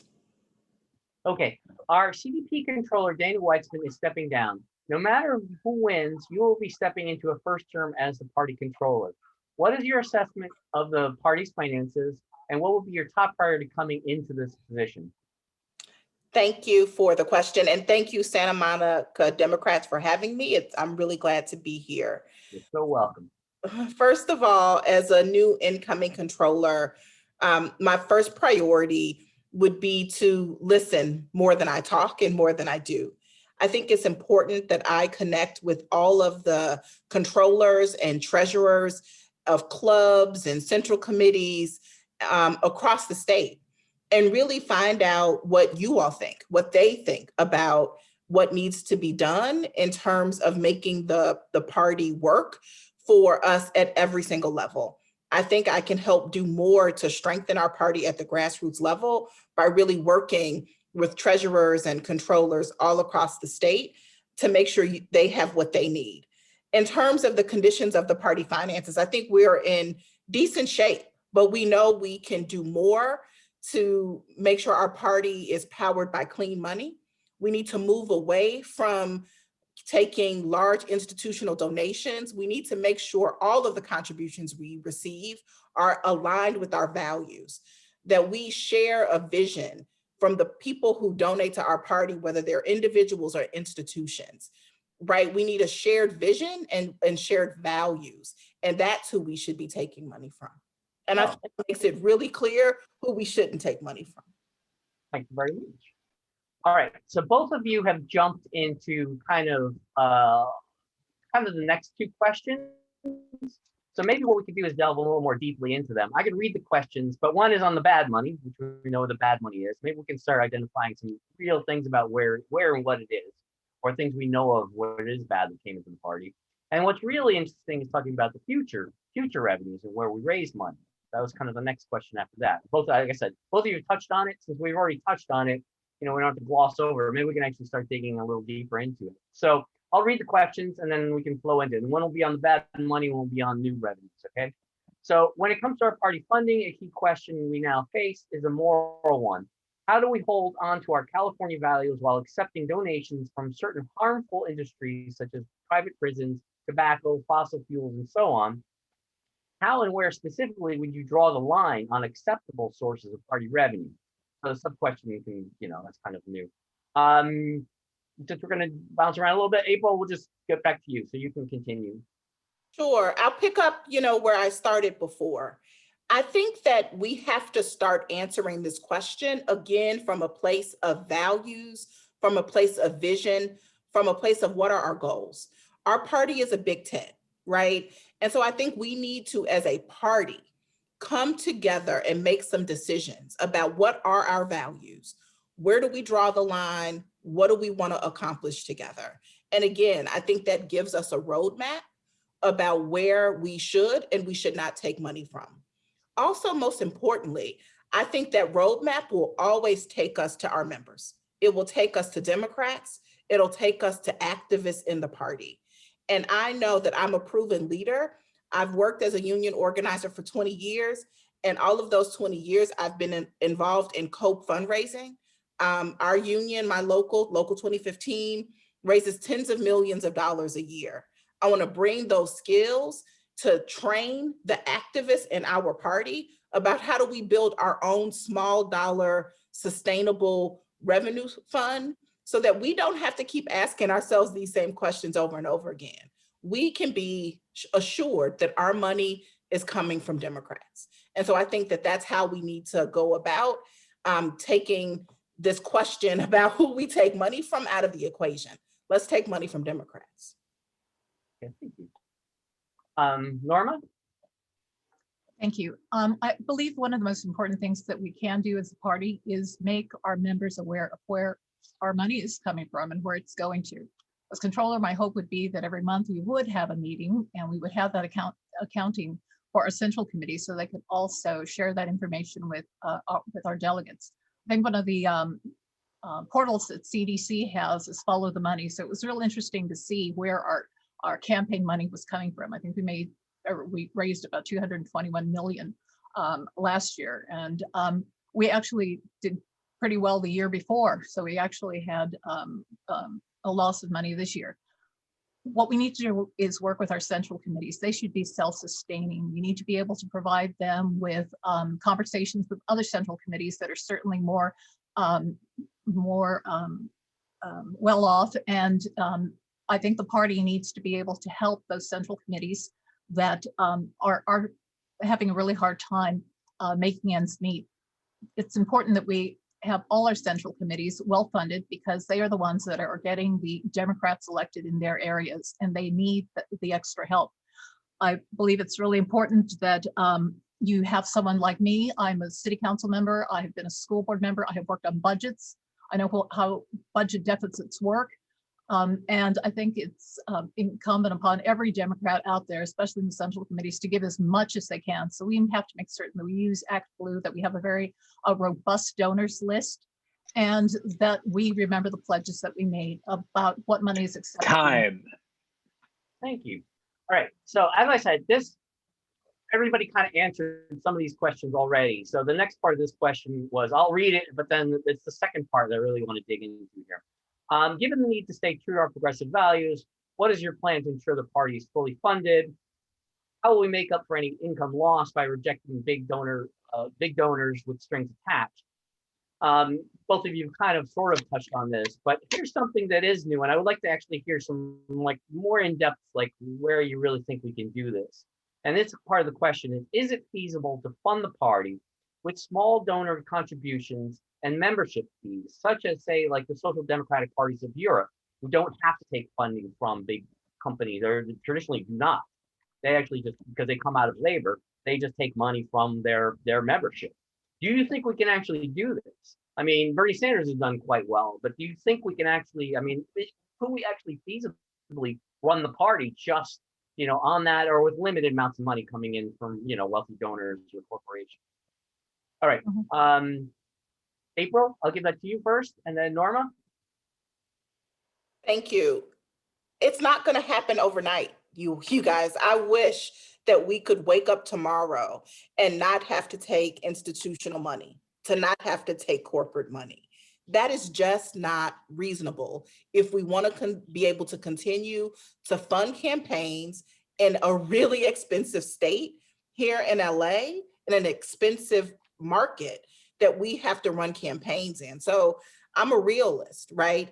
I think over time, if we do the hard work, we can eventually replace the corporate money or have a better mix, right, of institutional and business money with small dollar contributions. I think we can pilot and test some things, right? We can test out can we figure out how to build a sustainable small dollar base, not just through political contributions, but membership fees, as you talked about. But I think it's up to us to make the plan. Again, I'm an organizer. I was taught that you plan your work and you work your plan. Let's create a plan together and know that if we put all of our heads together, we can figure this out. But it's going to take time, and we have to really dig in and give it the time that it's going to take to be successful. Thank you. Thank you. Now, Norma, what are your views on this? Thank you so much. Well, I believe we start off where it's going to make the most impact. And I mentioned public campaign finance reform. If we have that, we don't have to come up with as much money. And we can be much more selective, and we can be much more the Democratic Party that has strong values and doesn't take money from places like private prisons. I mean, one of the most important things I ever did was show up to CalPERS and ask them to divest from that industry. It's unconscionable that they would have even had any interest in that whatsoever. So I believe strongly that we have a strong California legislature, made of Democrats.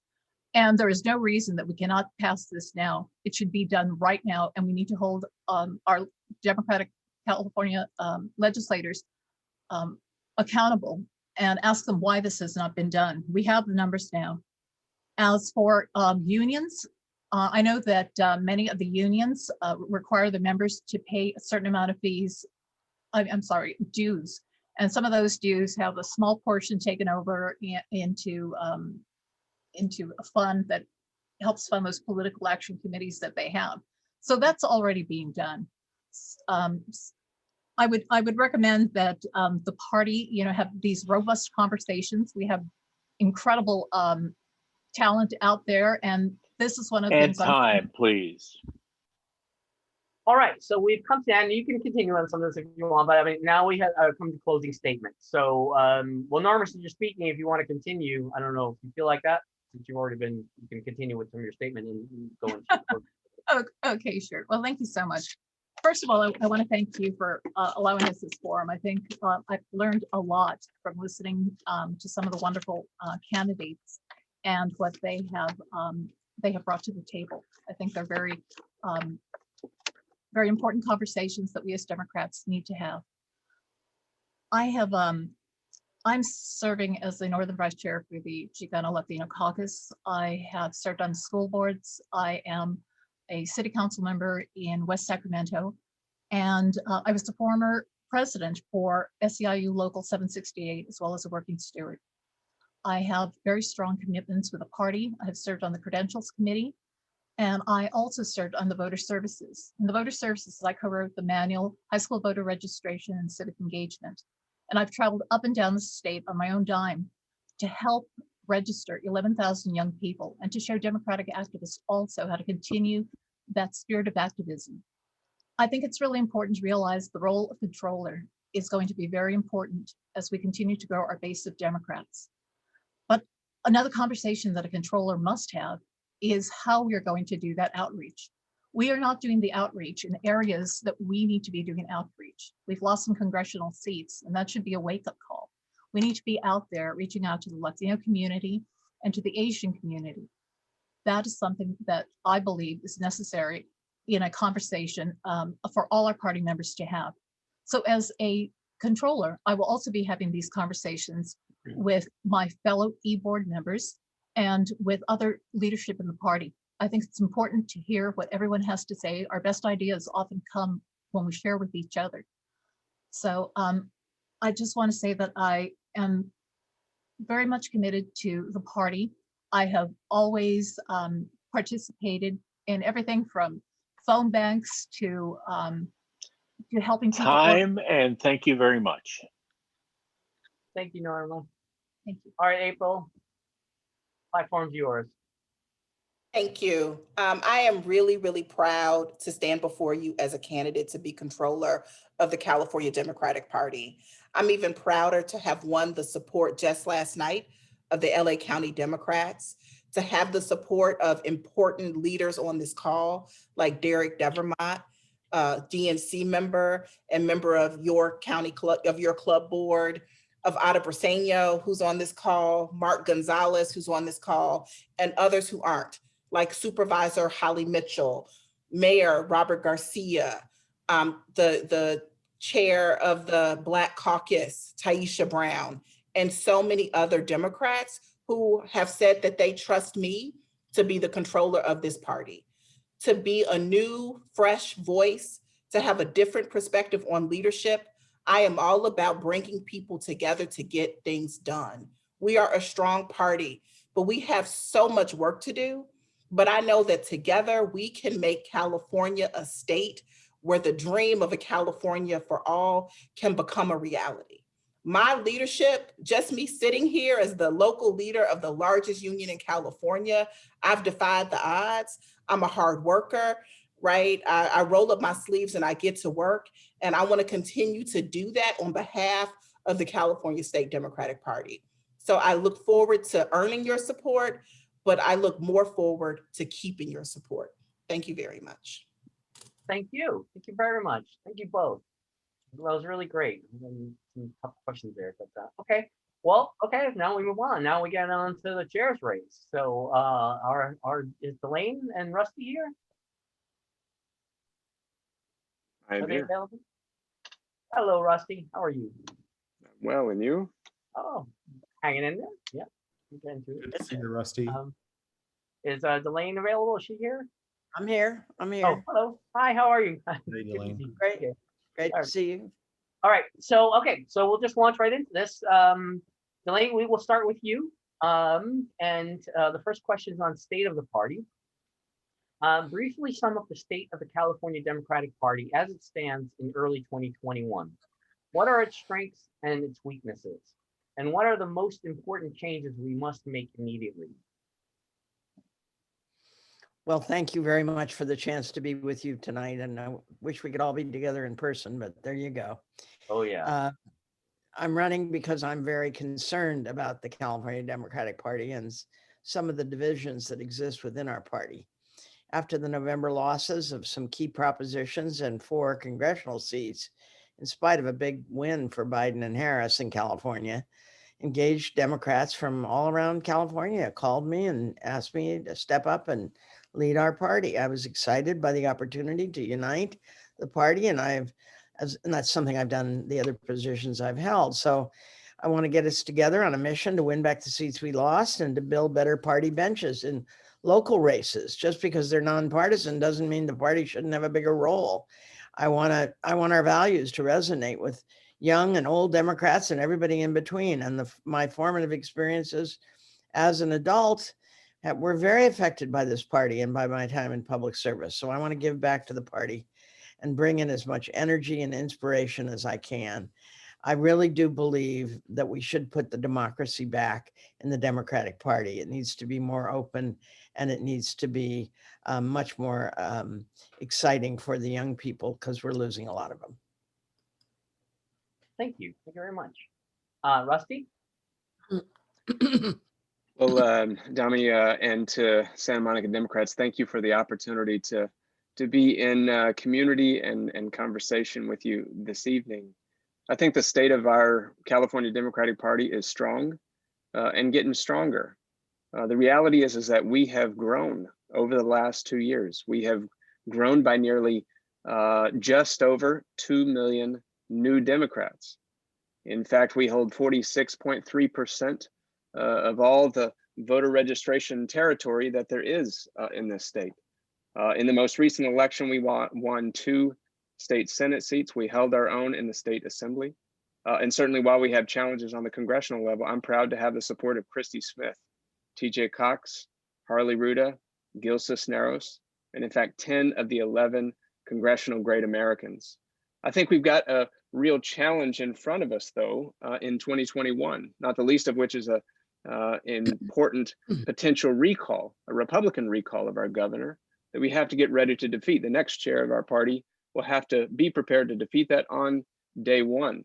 We also have a redistricting process that will be a compressed timeline from which we will have to be prepared to pivot to the opportunities that it might bring.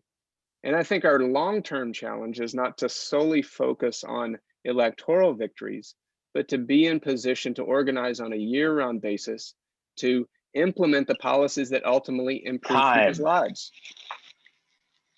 All right, Rusty, we're going to keep with you because this kind of the next question flows right into kind of what you're speaking about here and very pertinent to you right now.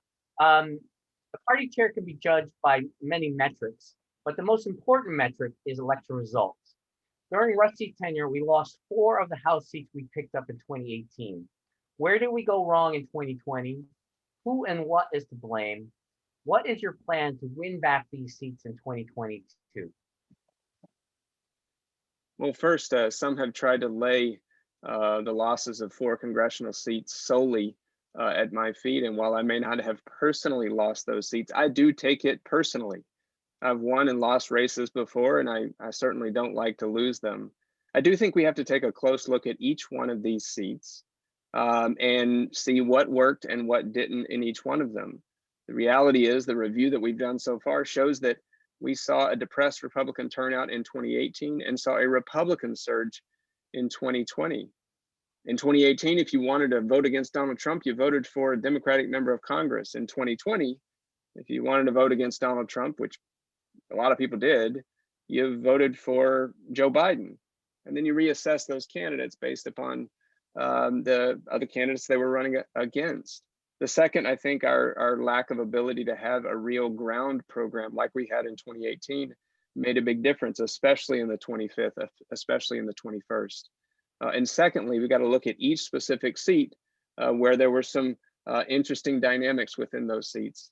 I think we've got to see what opportunities there are in the redistricting process that's in front of us, but also begin to prepare to organize now to be in position to take advantage of those opportunities. We've completed the assessment of each one of those races. We've begun to do the organizing, not only around redistricting, but also those elections. Okay. And Delaine, if you win, these challenges are going to be yours, and many of us here have been fighting in the trenches. It's going to be tough. What are your thoughts on this issue? Well, first, I really do believe that given the margin of victory for our president and vice president, it's really stunning that we lost 4 congressional seats, and that the current chair has actually been spending some time raising money for out of state races, as well as doing phone banking for out of state races. I was always taught charity begins at home. So the first thing we should have been focused on is California races. The fact is that there was much more that can and should have been done for those races, and we should have been much more nimble. And we hear from the chair that we've now talked about this quite a bit, that he's doing an analysis. He's doing an analysis. Well, this election was over 4 months ago. It's time to wrap up the analysis and have a game plan for how we're going to win back those seats and some others as well. And up and down the state, there are people that are saying the party is kind of neglecting us. We're not feeling very attended to by the party, and that there needs to be a lot more outreach in these nonpartisan races, because that's really where we build a bench for the future of the party, is we get people to run for city council and school board and board of supervisors, and we get them ready to run for these other races. I think California could be bluer than blue given some of the changes that are occurring, but we got to be more nimble in our leadership in the party if we're going to do that. Thank you. Thank you very much. All right. Next question will be about party funding. Back to you, Rusty. Many questions have been raised in recent years about the source of party funding and how it works counter to our party platform, such as big donations from the tobacco, fossil fuel, and pharmaceutical industries. Where do you draw the line for what kind of money is acceptable and what should be rejected? What is your specific plan to ensure the party remains well-funded if we take such principled stances? Well, let's be clear. When I was elected some 18 months ago, this party had virtually no small dollar donor infrastructure to speak of. Over the last 20 years, the party has raised an average of 5% of its total fundraising, its total raise, from small dollar donor contributions. We've sought to increase that 15%, even after we doubled the size of the budget and what we raised in 2019 and 2020. We established a process by which we would divest from those sources of funding that we didn't want to take within our party. The party has historically had a ban on the tobacco industry, the gun manufacturing industry, and the oil industry. Over the past year, we've included 4 additional categories: for-profit prisons, for-profit colleges, for-profit healthcare, and the payday loan industry. And we've put a process in place to review that every 2 years in conjunction with our platform. We've significantly grown our small dollar donor network. My hope is to put us on a path that within 4 years, we're in a position to raise 50-50 between institutional organizational supporters like unions and others, and the rest from small dollar donor contributions. Raised nearly $2 million in small dollar donors in 2019 and 2020. I hope to raise $3 million between 2021 and 2023. Thank you. And Delaine, goes on to you. Well, the chair took a pledge that he would not take money from fossil fuel company, and he took over $300,000 from a fossil fuel company. He's called out by Sierra Club and others, just mentioned in one of your previous debates. So first, there's the matter of the integrity of the process. When one of us makes a pledge that we're not going to do something, we really need to be kept to that promise. And yes, we shouldn't take fossil fuel money, but we also shouldn't take a lot of other money. And yes, we ought to build our base. And one of the things that happens is people become cynical. They become discouraged. We have a lot of young people that are no party preference because they feel they can't trust us to keep our word. And so it is vital that we not sell out this party and its soul to some of the people that are just the greed is good crowd. And the truth be known, we need to be sure that we are the party of integrity, that we are the party that says, that walks the talk. And when we make a commitment to do something, that we keep that commitment. Rusty, you were kind of questioned on some of your tactics. You have a chance for rebuttal if you like, just as in the presidential election. Well, it's ironic that my colleague seems to only talk about my record and doesn't find a way to talk about her own. Unfortunately, it's unfortunate that she disparages the grassroots work that took place in 2018 and 2020 of so many Democrats around the state, and those that helped fund the work of this party in 2019 and 2020. And so, I understand if there isn't a record to stand on and you got to talk about mine, but I've been proud of what we've been able to do in this party to move us forward. Delaine, would you like to add anything? Well, I do have a record to stand on, and I didn't take money from Sempra Energy as you did, and I won't take money from Sempra Energy. And I have worked to take small dollar donations, and we all evolve, but once you commit to doing something, you should keep your word.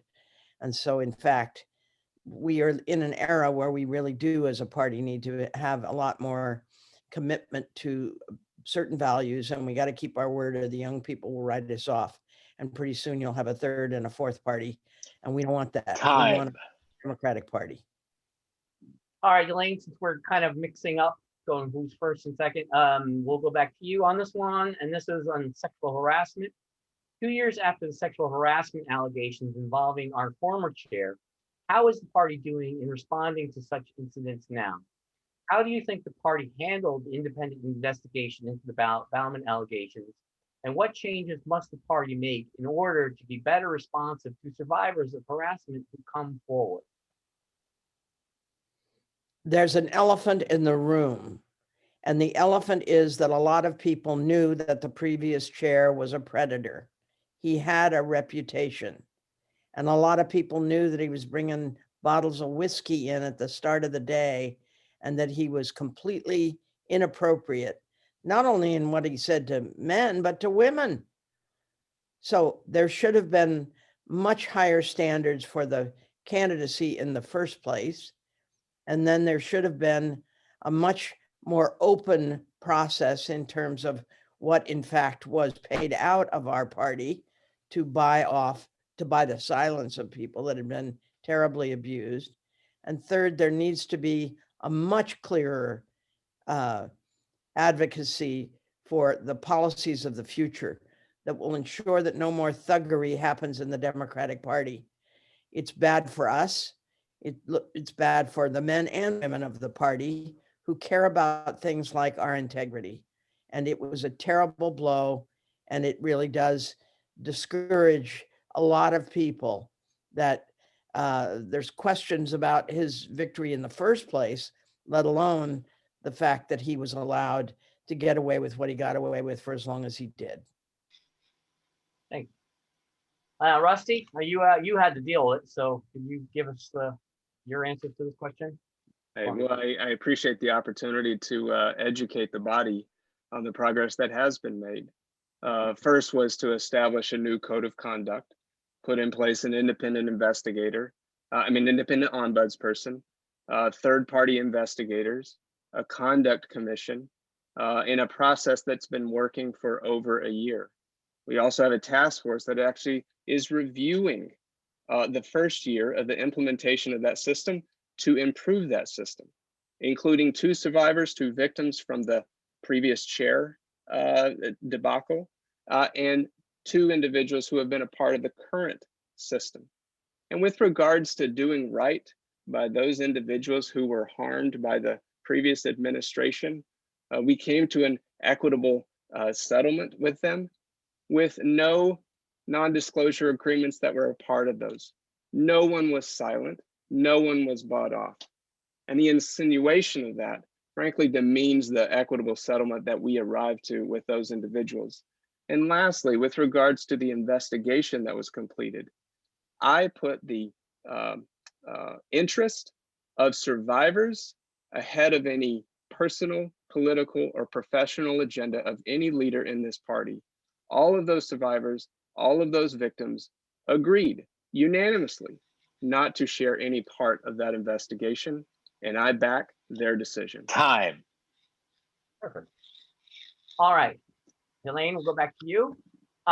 Whoever wins the race, we will again have a CDP chair of white European American descent in a very diverse state. What are the specific things the party must do better to achieve equity for all ethnic communities within the party, especially with a white chair at its helm? Well, I invite you to look at my leadership at the Department of Education, because in fact, I did create the most diverse staff that the department leadership had ever seen. And I will do that again in my capacity as chair of the party. It is also true, though, that in the entire history of the Democratic Party, there have only been 2 women elected ever. And the last one was 36 years ago. It's disgraceful that this party does not allow women to hold up half of the sky. So yes, I support the diversity of this wonderful state and our wonderful party, and I will showcase talent that is of every aspect of the rainbow and beyond. But we also must look one another in the eye and say, it's really important that we not just talk the talk about equality between women and men, because that has not been the case in this party. And we really do need to step up now that the Republicans have a woman who's the party chair. But it's also about LGBTQ. It's also about the party doing much more to celebrate our diversity. I will do that as I always have. Thank you. Rusty, same question to you. Well, I believe the chair, whatever their ethnicity, whatever their gender is, has an important responsibility to uplift the voices of those that are reflective of our great state. And so in many ways, I will continue to do and improve upon what I've already done in the last 18 months. First, on our standing committees, 54% are women, 60% are of color. 18 months ago, it was 55% white. And so I'm proud to say we've made some incredible progress there, more to be done. With regards to our staff, we hired the first Latina executive director in the party's history. 68% of our staff are women. 74% are team members of color. That's the kind of team that we should see and be an example, not just here in California, but in other parts of the country. I think the second thing we've got to do is ensure that we are a proactive, anti-racist organization. That means we've got to continue to make the cultural change that we started some 18 months ago, and do the hard work to ensure that every Democrat can fully access what this party has to offer. No, thank you. Okay, Rusty, I think we're going to continue with you because this kind of flows into some things related to you. On platform, our party platform is one of the most progressive in the country. Our delegates spend so many hours working on every last word of it. Yet, too often, the party endorses Democrats who do not abide by the platform when it comes time to vote. What more can the party do to ensure our elected officials are abiding by the party platform? Well, I would say that accountability is not about one individual. It's not about the chair. It's not about party leaders. It's not about even delegates of the party. And I think far too often we forget that. We focus on the platform, the resolutions, and the pronouncements. We focus on recruiting, supporting, and endorsing and helping to elect candidates. And then we take a nap. Well, the reality is the real power in this party is in 10 million Democrats across the state. And we as delegates, we as party activists sometimes forget that. We have to be organizing day in and day out where the real power of our party is. Ultimately, they, not we, they are the power that will push elected officials to do the right thing, protect them when they actually do, and hold them accountable when they don't. Otherwise, it's the shop steward going and trying to honor the contract with the boss and not having our members with us. We've got to be organizing out in the field after election day to build the power to enforce the contract, which is our party platform. Okay, I'd like to follow up a little bit on that one. I mean, are there any mechanisms within the party that we can really hold, people we elect their feet to the fire a little bit more? Because if we've spent a whole election season, getting people elected, and now we have to go keep protesting or get them to do what we need. Is there any? I'm just asking purely in terms of the party. I mean, is there any kind of machinery where we can really kind of be a little more effective with keeping people kind of in line with the platform? I think whatever you do is a shortcut, and you can't shortcut real organizing. There's no trim in the corners on that, and so we can make some internal party mechanism that you'll be brought before a review panel. We're gonna have a conversation with you. We're gonna pull your endorsement, or you're gonna have a conversation about all that, but it's not real power. It's all of us as delegates wagging our finger at an elected official saying, shame on you. And the reality is we need to spend more time. You said we spend a lot of time on the platform. We need to spend just as much time out in the field, building real power that ultimately helps create the power that actually improves people's lives. Okay, thank you. All right, Delaine, how would you like to address this? Well, I do believe that first, we need a chorus of people that are singing together in the Democratic Party and not just a few people in the back room deciding what song will be on the jukebox. So we need to make sure that the Democratic Party platform is broad and deep, and that it represents a much more diverse set of opinions of the people in our party than just a few people at the top. And then we got to make sure that that party platform is a song we sing together, that we join arms, and that we celebrate the views that we have about equality and justice and the environment and the education of our children and the care of our seniors and the healthcare for all. It can't just be something we talk about when we have a party meeting. It needs to be part and parcel of who we are. It needs to be part of the culture as well as the fabric of our, not just our platform, but everything about us. And that means less power in the hands of one person, the party chair, who goes along with a small group of folks at the top, and rather a real groundswell of enthusiasm from the public at large who are Democrats and who want us to move the needle on a whole host of subjects and issues, including everything from education to healthcare to senior care to the environment. Okay. But again, how do we actually do that? I mean, our platform is quite nice. And generally, it's a very, it's a great thing to read, but how do we actually do that? Rusty did say we should be more grassroots out there and putting pressure. What do you propose? What are your thoughts on? That's what I'm talking about, grassroots. I'm talking about getting more involved in nonpartisan local races. I'm talking about building the bench in rural parts of the state, including red parts of the state, which, by the way, we could turn purple and then blue. We can do that, but we have to get off the, stop just staying in the rooms where the, most liberal people in our party are. We need to go out there. There's a lot of great liberals out there in red parts of the state of California that are just not necessarily always being included. And so if we do a better job of building the teamwork of Democrats everywhere and singing the song together, we can change the culture and change the outcomes in Sacramento to be much, much more democratic, small d and big D. Okay, we're gonna move on, but I think the question is more about how do we hold the people we did get elected accountable. But anyway, let's move on. Move on to the next thing. This is on power. We have heard criticism that the party chair wields too much power, including the party officers who claim they have been sidelined and that the chair has quite, quote, absolute control. Do you think this criticism is accurate?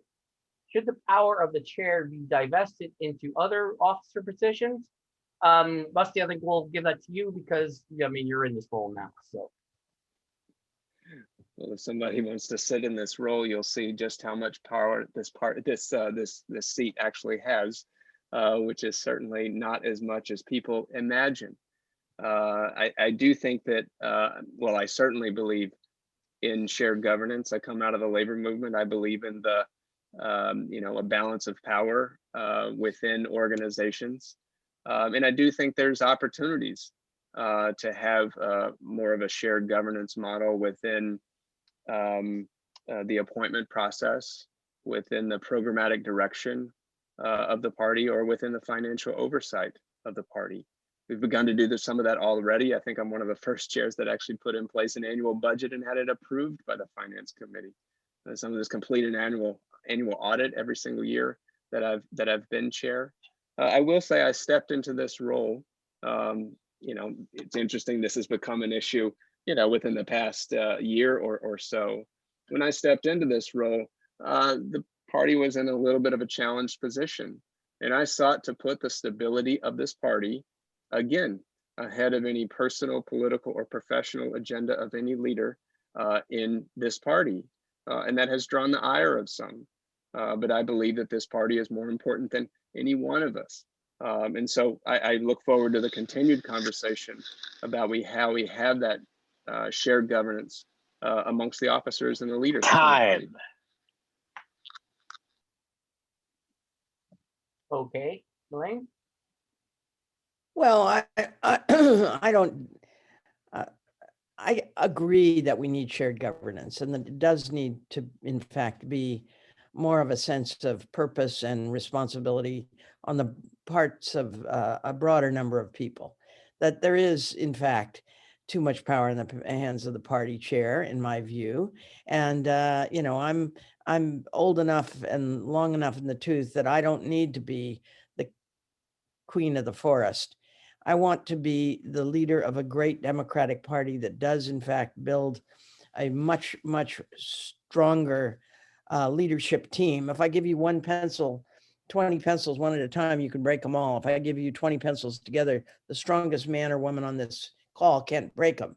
So I want the team to be leading the party. And I want the team to be a developed group of leaders that include, in fact, much more than just the officers, but that certainly the officers feel a sense of empowerment about our responsibility to inform, to engage, and to motivate the people in our party. And that includes people way up on the border with Oregon and way down on the border with Arizona and everywhere else. And at the end of the day, we need, in fact, to have more enthusiasm about our ability to shape the future of California and to make sure truth and justice are the things that we believe in. All right, Delaine, actually, we'll continue with you since you're on a roll here. And this question relates to the structural changes. what big picture structural changes would you like to see implemented in the party to create a more equitable working environment for all delegates? I'm sorry, what big picture, what kind of changes? You broke up a little. What big structural changes would you like to see implemented in the party to create more equitable working environment for all delegates? Well, I mean, I do think there is room for some additional openness in terms of some additional caucuses, for example. I'm disappointed that it was as hard as it was to have a children's caucus. I think there should have been a children's caucus. And then I think there ought to be a student caucus, because that's what our students want. And we want to engage our students. And I think there ought to be an education caucus, because the state of California Constitution says the most important thing we do is educate the children. And so I want to see some additional empowerment of a few more caucuses. And I want to see more people feel like they're heard and they want to speak because they will be heard, and they want to become active because they can change the outcomes, whether it's in beautiful Del Norte County or down in Death Valley, whether it's in the east or the west or the north or the south, that we have Democrats, even in the reddest parts of the state, who feel like they are invited to participate and engage, and that they will be heard and not just, pushed aside. And this, there are a lot of parts of the state that don't feel like they're really being heard and they're really being connected with. I've been to all 58 counties. California is magnificent, but we need to engage all of them. Thank you. All right, we're coming towards the last question. This is on ADEMs. So go to Rusty. Rusty, what lessons should the party learn from the 2021 ADEM election process? There's a few sub-questions. What was the party's investment in vote by mail worth the cost? What changes would you prioritize for ADEM reform for the 2023 elections? And do you favor making ADEM vote by mail permanent? Let me take that in there's a lot of questions for 90 seconds, but let me just say, I do think that we realigned and reformed the process from 2019 in order to ensure that it was an organizing opportunity for the party. The pandemic was upon us and we stepped forward with a modified in-person option, and the executive board simply wasn't having it. So overnight, California Democratic Party becomes a mid-sized county registrar's office, relying solely on the United States Postal Service with incredibly tight timelines. I do think there is merit to mailing a ballot, providing a ballot to every delegate, every voter, that every Democrat that wants one. But I do think there needs to be a modified hybrid process. We don't have that in our normal elections. We don't have just vote by mail. You can drop it off at a drop box. You can vote in person. You can vote early. There are multiple options to do that. And I think whether we're in a pandemic or not, I think a hybrid model is the most appropriate way to do it. Our staff has completed a 10-page report, which you can go on our website and take a look at, which lays out all the details of what did and didn't happen connected to that process. 2, we have a survey that collects all the data and recommendations that people have. And I've committed to initiating the review of that process prior to the virtual Dami, do you want to convention. add an extra 30 seconds to allow the finish, because this was a long question? Sure, yeah, that's fine. We're good. We're pretty good on time. So yeah. Okay, well, go ahead. I would just thank you, Peter, the outstanding timekeeper. Let me just say, the anxiety that everyone experienced, I experienced it every single day. I mean, we mailed out 170,000 ballots. Our staff responded to nearly 9,000 inquiries. And, I do think that it can be a true organizing opportunity for our party, a way to continue to do that engagement and at the grassroots level. All right, Delaine, you're going to have 2 minutes. Yeah, like some of the questions, I mean, I can reread it if you like. Some of it, is more hands-on, so I don't know, how much you may have an answer on that. So, like I said, what lesson should the party learn from the 2021 ADEM election process? What was the party's investment by vote by mail? Was it worth it? I don't know if y'all have an answer on that. And what changes would you prioritize for ADEM reform in 2023? And do you favor making ADEMs vote by mail? The ADEM election was a disaster, badly managed, badly coordinated. And then there was an effort made to shuffle some things around to make it look like it was working. And then when a bunch of ballots, which had shown up, were postmarked in time, the chair tried to keep them from being counted, and he had to be overridden by a commission, which was, by the way, unanimous, apparently. Bottom line is, people got ballots that hadn't asked for them. People that asked for them didn't get them. They didn't all get properly attended to. We have to make sure this never happens again. The big concern isn't that it was a terrible disaster, as we have to make sure that we have management that will keep this from ever happening again.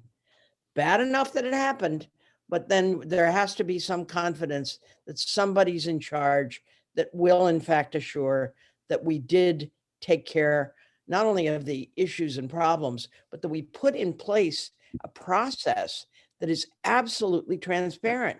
You don't have worries about people stuffing ballot boxes, and you don't have worries about people who are, somehow putting their thumb on the scale in a way that is completely inappropriate.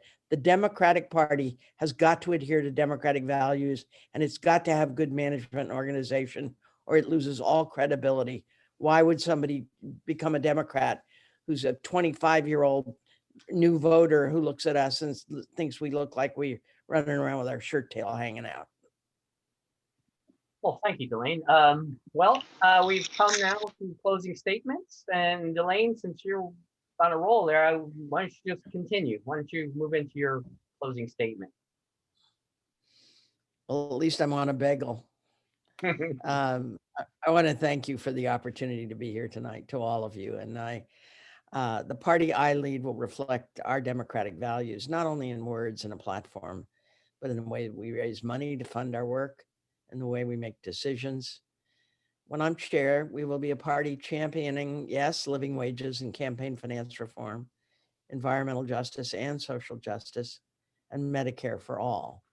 And of course, we'll make education a party priority, as the state of California Constitution says that it should be. We'll engage everyone in California who shares our values and is inspired to help translate those values into action. The Democratic Party I want to lead will model inclusive leadership, transparent decision-making, and a vision that builds our party for a sustainable future. I want courage to be fashionable. I want vision to be palpable, and compassion and caring to be the norm in the California Democratic Party. I hope you'll join our team. I consider going on our website and taking a look at what we stand for. And if you like what you see, we hope you'll volunteer and you'll sign up to help us change the shape of the future for California Democrats. And again, I thank you all. If you like what you see, please share our posts on Facebook or Twitter or Instagram and help us get the party back on track. I promise you I'm ready to do this. I love this party, and I thank you for your wonderful enthusiasm about being Democrats. Good night and stay safe. Thank you, Delaine. Thank you very much. Appreciate it. All right, on to you, Rusty. What's your final closing statement? Well, thank you, Dami and Peter, for the timekeeping, and all of you, Santa Monica Dems. Thank you for the opportunity to be here with you this evening. I've been proud for the last 18 plus months to be in the trenches with all of you, not on the sidelines, in the trenches, making the phone calls, sending the text, writing the handwritten notes, making the contributions, doing what it takes to move the work of this party forward. I'm proud of what we've been able to do together. I recognize there is a lot more to do. And I'm hoping that we have the opportunity to organize on a year-round basis. I hope we have the opportunity to continue to invest in our party, communicating in red, blue, and purple parts of the state, to recruit and train the next generation of public servants, to raise the small dollar donor contributions that it takes to continue to fund the work of this party. And lastly, is to continue the cultural change that we started some 18 months ago in one of the darkest moments in our party's history. As I said, I've been proud of what we've been able to do together. I know there's a lot more to do, and I'm hoping to earn the opportunity to do it. Just last night, I was honored to carry the endorsement of the LA County Democratic Party with 74% of the vote. And I'd be honored to have your endorsement carrying us all the way to the virtual convention at the end of April. Thank you for the opportunity. Thanks so much. Thanks, Russ. Thank you both. Thank all the candidates tonight. This was fabulous, amazing. Thank you for taking the time here, and thank you for working so hard for the party. And no matter what in this, we're all Democrats. Whoever comes out of this, we all have to work together. Let's get the next day, just keep working hard. And as I said, I mean, 2022 is coming up, and it's going to be tough. We may end up with a recall, and we got to just keep organizing and keep it all together. All right, so on to the rest of the evening. I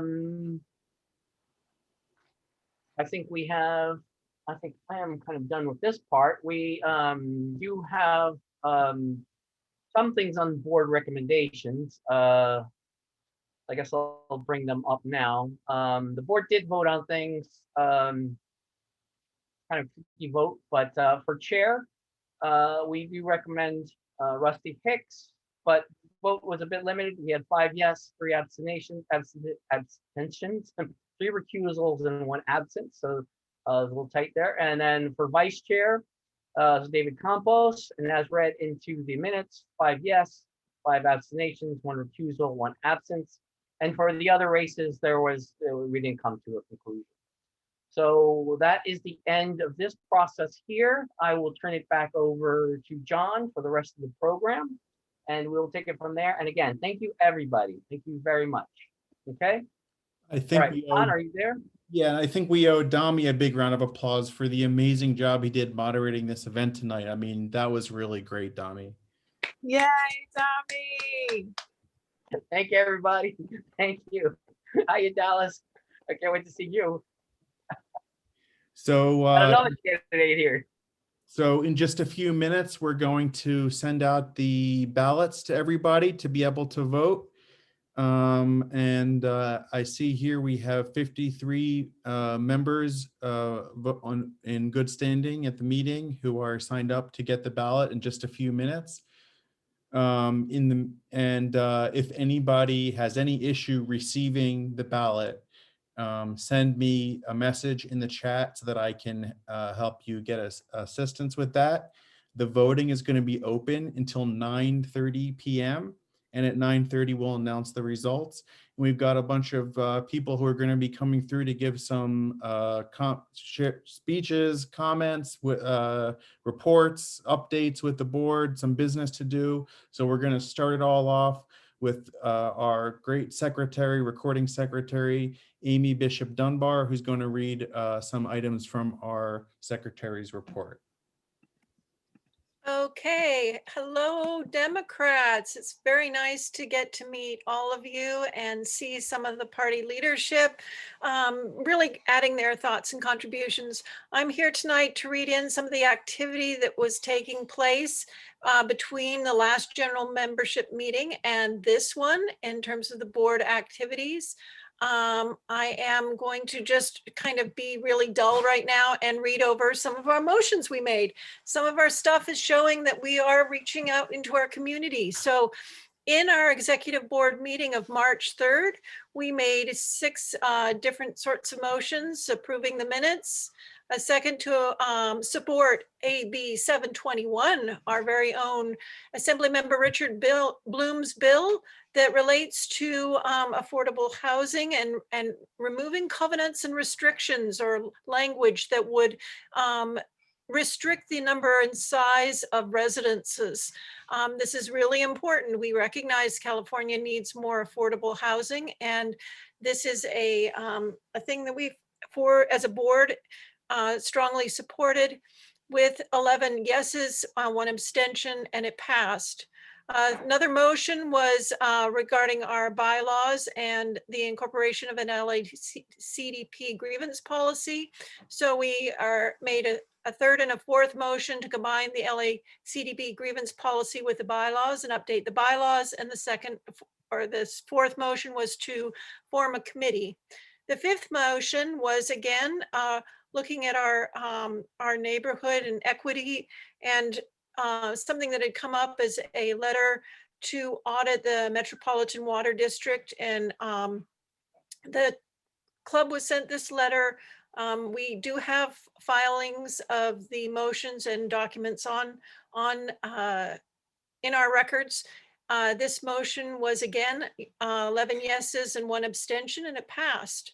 That is the extent of the motions, other than the motion reported by Dami on our recommendations for CDP officers.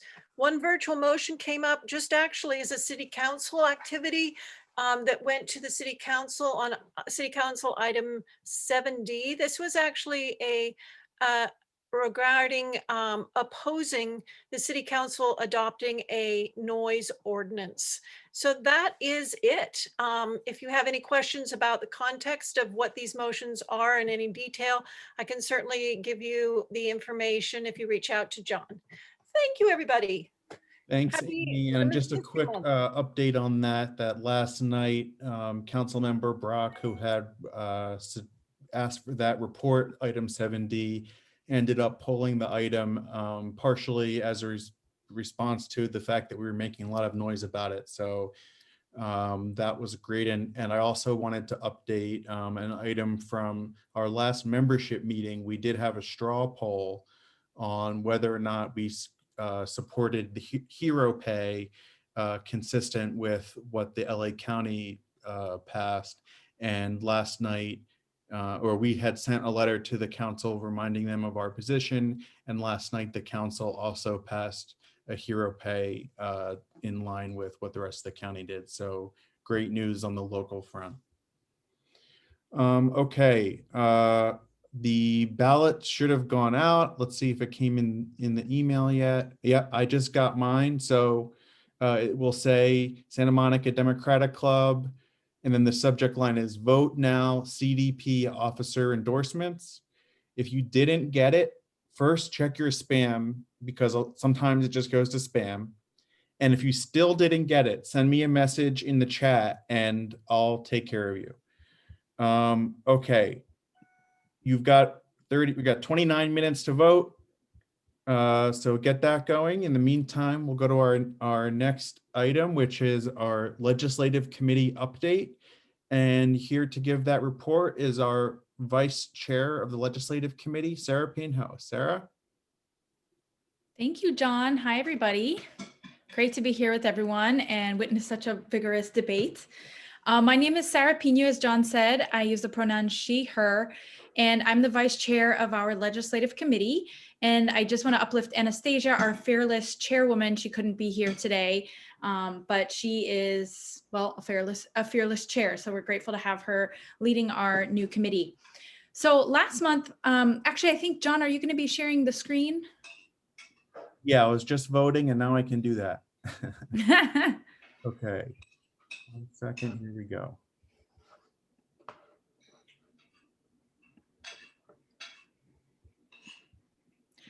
We need to share a screen because we have new faces to show. Thank you. Oops. Okay, present. So you can go to the next slide. Thank you. Great. So last month we put out an all call at our last general meeting for new members, and we got some great responses. So thank you everyone for engaging. We are really delighted to welcome 3 new members to our committee. So Dan Hall he's actually new to our club. as well. So he just dove right in and got active. And also we're really happy to have Ernie Powell and Danielle Wilson on our legislative committee. And you can see their faces there on the screen. Having these new members on our team enable us as a committee to be better at tracking legislation, which is basically the main thing of what we do, right? And so having more folks means we're able to divvy up the various issue areas that we work on between us and pay more attention to each one individually. We are early in the legislative session right now, so we're not actually bringing any legislation to you today for a debate or to recommend a position. Any bills that have been introduced will most likely be modified still as they go through committees. And we will be inviting debate in the membership regarding upcoming legislation in the coming weeks and months. So next month, we're actually really excited. We're going to be having Erica Ferriston come and speak in favor of AB 1400. And so we invite competing viewpoints to present at that time. And you can see on the right, the legislation that we are tracking right now. We're tracking legislation around racial equity as it pertains to the criminal justice system, education, housing, environment. And it's kind of exciting because Dan Hall is actually working in electric vehicles. So we have an interesting angle there. Labor, healthcare, voting, civil rights. Last year was a lot about vote by mail. This year we're thinking a lot about ranked choice voting as well. We've added LGBTQ to our docket of legislation that we track, and then also retirement security. You can go to the next slide, John.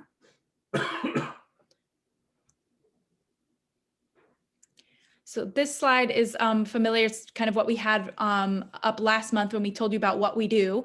But this is just a reminder that we will soon be calling on you for activism. So as soon as we start recommending positions on specific pieces of legislation, we will be inviting your activism. And so we invite you to please be on the lookout for opportunities to take action in support of our democratic values. And that's it from us. Thank you very much. If you are interested in the club, on the next slide, we just share, reach out to the club itself, and John always filters requests and that pertain to the legislative committee specifically to us. So we welcome anyone who's interested in joining. Thank you.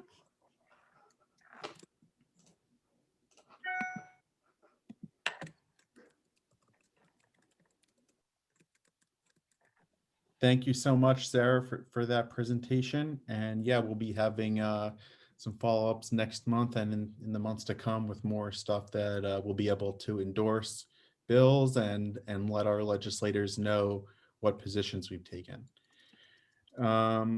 Okay, where are we? Next up on the agenda, we have Ellen Mackey. Ellen, are you here? Yes, I'm waiting. Great.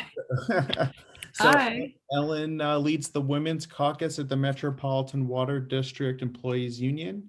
And we have a resolution that we're going to be voting on tonight. And Ellen's going to explain a little bit about what's going on there. And then while she's talking, I'll put the resolution up on the screen for everybody to take a look at.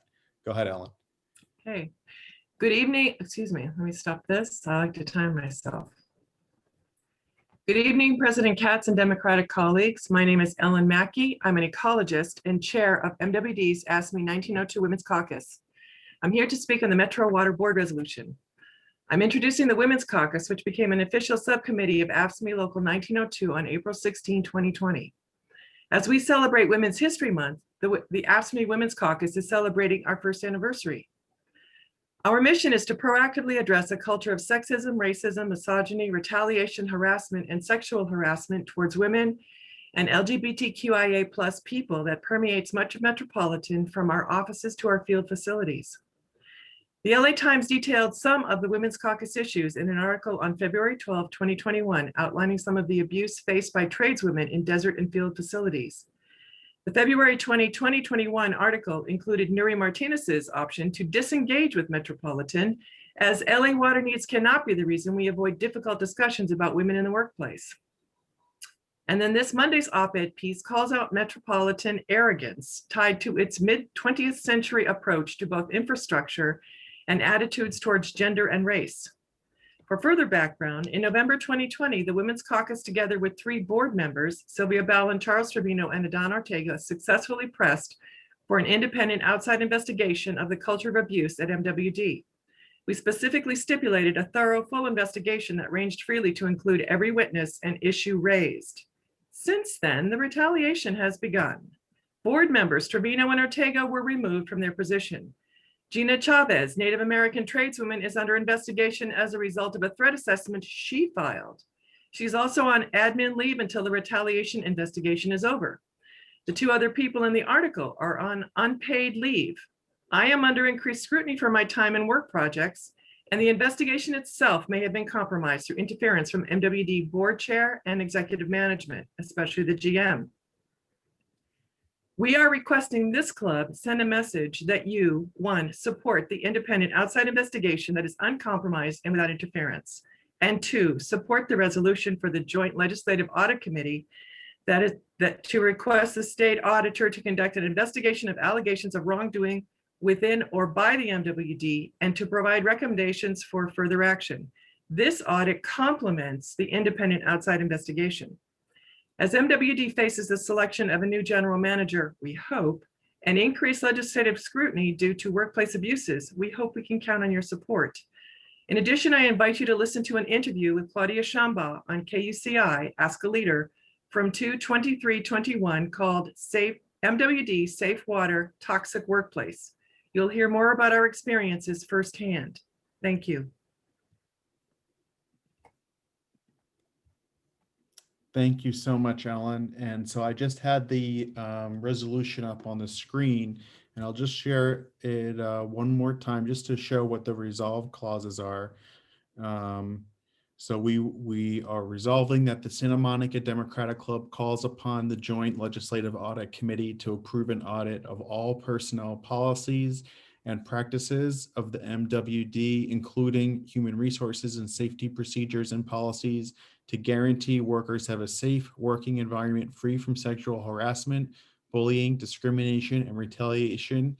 And this one specific to our club, be it further resolved that we send letters of support for this audit to our representatives, Senator Ben Allen and Assemblymember Richard Bloom, and advocate for a similar resolution to be passed by the Santa Monica City Council. With that said, is there a motion to support this resolution? I so move. Okay, I'll second it. Okay, so it's moved by Peter and seconded by Isabel. All those in favor? Is there discussion on the Yes, motion? I'm sorry, you're right. There is discussion. So before we take the vote, there's discussion. Let's hear anyone who wants to speak in favor or opposed. So go ahead, Dallas. I'm in favor of the motion, but I want to just give some points of information here. The Metropolitan Water District Board Chair, I spoke with Gloria Gray earlier this week. She is in favor of this motion as well and is in favor of the audit. But I just want to be clear about some of those members. Adon Ortega was removed for racist remarks that he made by his council members, fellow council members in Orange County. And there is a major privatization of our water effort that has been happening. A number of us fought back on Bill SB 625, which was going to send last year, which was going to send Central Basin, a solvent entity, into receivership last year. And there have been steps to privatize. There is a bill right now that Christina Garcia has, AB 1195, which would consolidate the West Basin, the Central Basin, and WRD into one 5-member panel, doing away with effectively 15-20 elected members and making them a 5-member appointed panel. And that's only to make it easier for the privatization. Listen, Adon Ortega was not acting. All of those things in terms of speaking out, yes, sexual harassment is happening there, but they never spoke out on Bob Apodaca, who has several sexual harassment complaints and paid out. The water boards have paid out on some of those claims. And so upwards of $1 million. So I think There's some disingenuous and disingenuous information that's being spread about Don Ortega's activity on that board. And then another board, City of San Fernando, recently made a motion to appoint him back. He is not from that county or the city, and yet they made this effort. So I just want people to understand there's a number of things at play here. There is a privatization effort at play. I do support this resolution because we do have a number of issues as relates to sexual harassment. But Don Ortega has been in lockstep with Bob Apodaca, who has assaulted several members working within MWD and on the panel and on his current panel at Central Basin. So I just want to make sure everybody knows that this is not all that it seems. And also, we get 60% of our water in the city of LA from MWD. It would be almost virtually impossible for us to not be getting our water from MWD at this point in time. So I just want to make those points, but I'm really happy that this resolution is here because this is the issue that we have to deal with, but we also have to understand the underlying politics around the privatization effort of our water. Thank you. Thank you, Dallas. And I see that Sue has her hand raised. Go ahead, Sue. So I actually think I want to take the vote, but then I have a couple questions for Dallas. Is that okay, Dallas? Sure. Thanks. Okay, great. So are there any more questions or discussion regarding this item, or should we take the vote? Okay, hearing no more discussion, we'll have the vote, and this will be a hand raised vote. And so turn your camera on if you can, or if you don't want to, you can just use the hand raising function. So all those in favor of passing the resolution, raise your hand. Okay. And Amy, I know you're counting over there. I see 13, 14 virtual hands raised, and I see 6, 7, 8, 9, 10, 11, 12, 13, 14, I guess 14 additional. So I'm counting 28 yes votes there, Amy. And then let's, I'm going to lower all hands. Okay. Wait, lower all hands. Okay, now, and all opposed to passing the resolution. Okay, I see one hand up. I think she's just frozen. Oh, okay. I didn't want to say anything. Okay, great. So all abstentions? Okay, so the measure passes unanimously, and we'll make sure that the resolution is sent to council in time for Saturday's meeting per Kevin's request. And we'll also be reaching out to Senator Allen and Assemblymember Bloom about this one. So thanks, everybody. Okay, to introduce our next guest, we have to back up. Wait. What? Oh, yeah, right. You have your questions. Yeah, go ahead. Thanks. So Dallas, it's really only one question, and that is, you point out these failings that are going on in these, what I would view as systemic failures in the governance of water, which is obviously a human essential. And I want to know what we can do about the things you're talking about. Well, I'll just say this. When that bill came, SB 625, the board, they couldn't get enough votes to support in favor. So Metropolitan Water District actually went on the record of having no support either for or against the bill. And since then, there has been an effort to remove Gloria Gray as the board chair from that. So after that, there was an effort to, Don Ortega ran against her for chair of that board. He is a part of the privatization effort, along with Bob Apodaca and a number of members of that board. And when that happened, he lost. Gloria, obviously, she's still the chair, but those issues were still there. And so I do believe the external agitation in terms of shining a light on that and making sure that the leaders that are there have the support to be able to go after the bad actors That is what I see has got to happen next. But in terms of what's happening with the current bill, AB 1195, that is, I think, going to be introduced on the 21st or sometime next week. It's important that we really raise this issue and say to the governor, we do not want this, do not sign this, make this bill dead on arrival. While it looks like it's just a consolidation, why would we consolidate 3 elected member bodies controlling over almost $500 million in public water interests, and only put that in the hands of 5 elected few? The 5 members would be elected, 1 from the governor, 1 from each house of the legislature, 1 from the supervisor.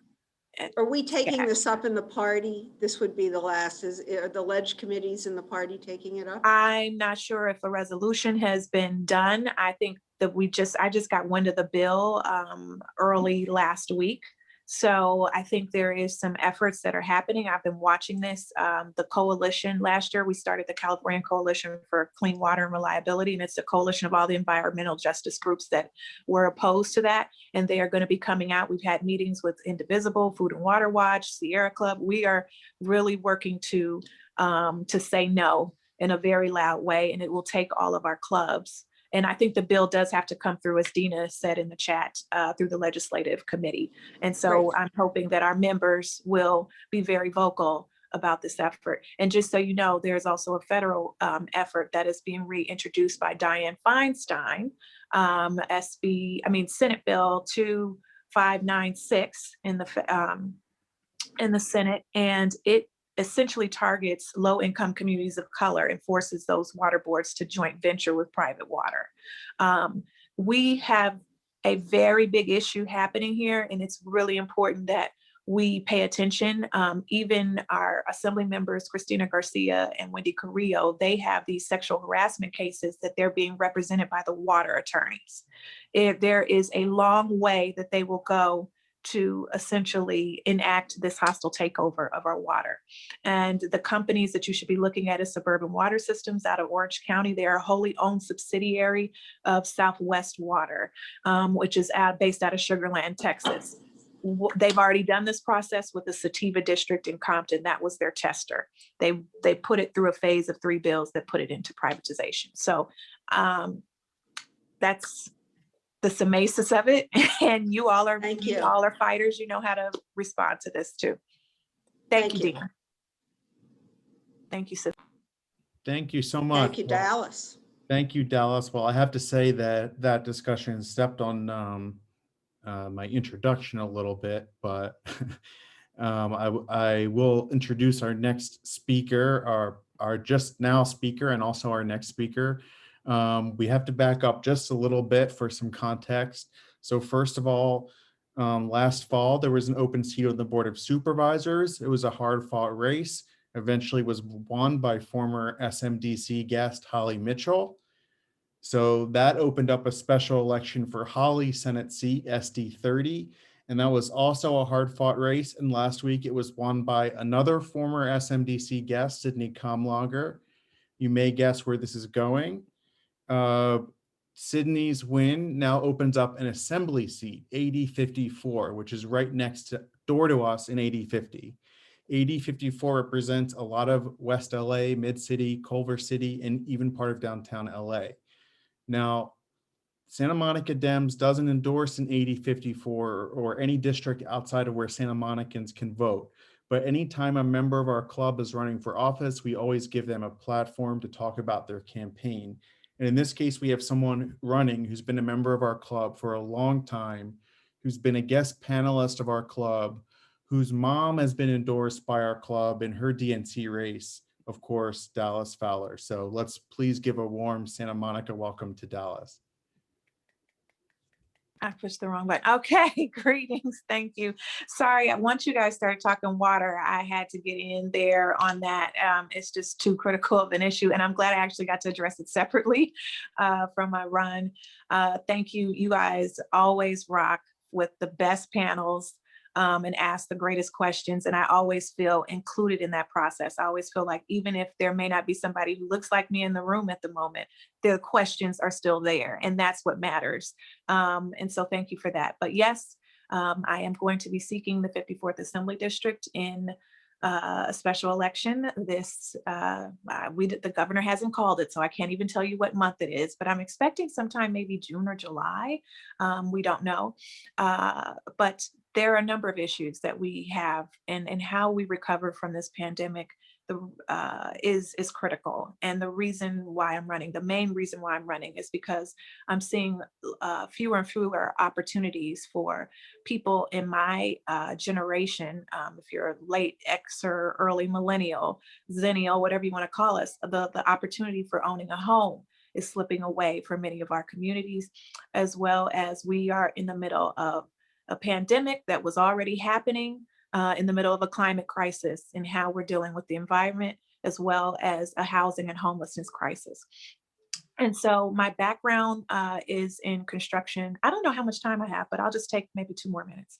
My background is in construction and financial services. I started out as a labor compliance analyst. I worked from project engineering, moved into business development for Turner Construction Company for the Southwestern region of the United States, implemented a number of school mentor programs. I was the U-Force 2020 program manager for them as well, because we knew from the Workforce 2000 report that came out in the late 80s that we would see a depletion in skilled workers. And we see that still today.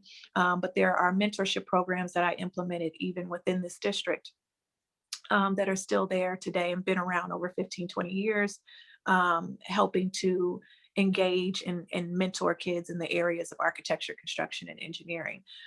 As automation starts to really take over a number of jobs, the jobs are shifting. The future of work is changing.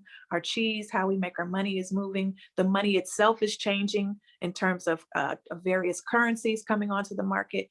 Financial literacy is a must, and that's also a big part of my platform. We really need to be ensuring that at the middle school, high school, and community college level, that we have mandated financial literacy so we can close this wealth gap.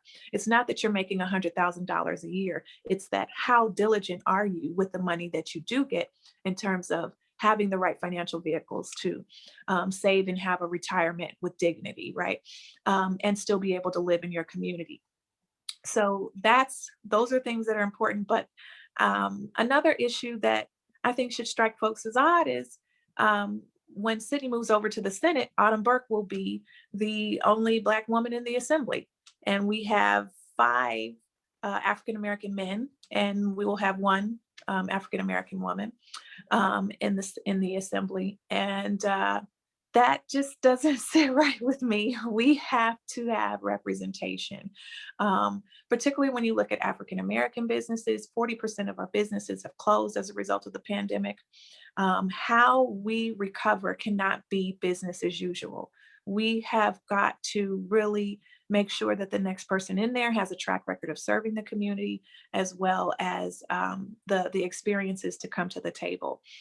In the effort of the environment, the things that are really important for me is ensuring our whole ecosystem is messed up in terms of how we're building, the materials that we're using to build, making sure it's easier for more sustainable materials to be used in our building structures, as well as working and to bring companies that will do the work to pull the plastics out of our ocean and repurpose those plastics in construction in our roads. There's a sister in Kenya who's been taking the plastics out of the trash and creating these bricks that are 5 times stronger than concrete, And Domi and I, we could talk all night long about hempcrete and how it's 5 times strong, 10 times stronger than concrete.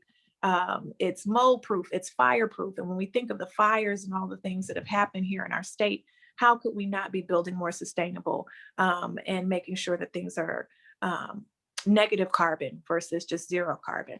The effort, we have the technology, all of those things are there. I think it's really important to have somebody from the caucus sometimes I say the Legislative Black Caucus or the Women's Caucus, that is really looking at these things and is not willing to be bought out. I'm not taking oil money. I'm not taking tobacco money. I'm not taking fracking money. We have to stop the drilling that's happening in and around our communities. And I was a little disappointed that our governor decided to expand fracking in our state, but I am willing to go toe to toe with him and fight him to get us to the place where we are getting off of these fuels. And oh gosh, I can't squeeze all my platform in, but criminal justice reform is also something that is really big for me in terms of looking at our county. Our county is one of 2 counties in the entire state where the coroner reports to the sheriff. That doesn't work for us.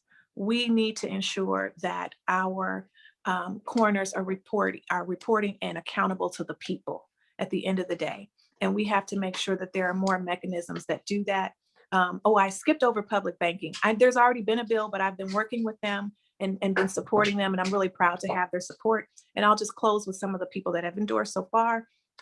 Our Lieutenant Governor, Lenny Kounalakis, our State Treasurer, Fiona Ma, the Mayor of Inglewood, and the council members from the District of Inglewood that are in the 54th Assembly District have endorsed, as well as Dr. George McKenna on the school board, Scott Schmerlson, LAUSD, and a host of neighborhood council members. I know that Santa Monica isn't in the district, right? You guys are 80-50, but we're right across the street. You know some people in Palms, you know some people maybe in Cheviot or Culver City, Mar Vista.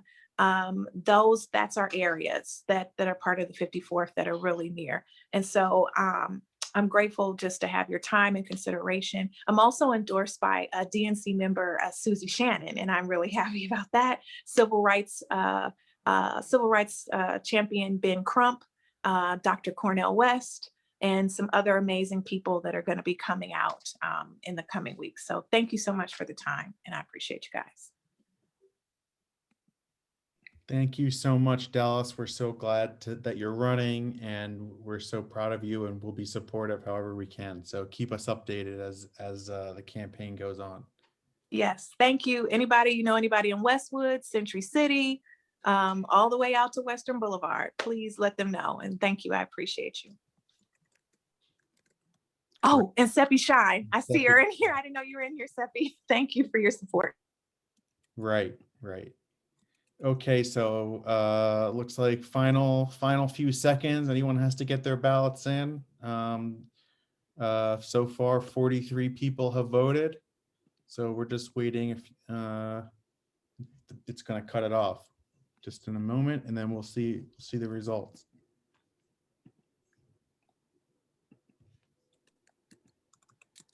Any second now.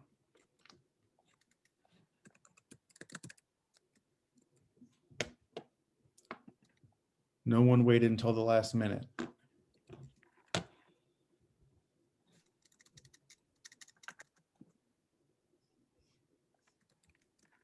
Okay. And it's 9:31. Let's see if it's closed.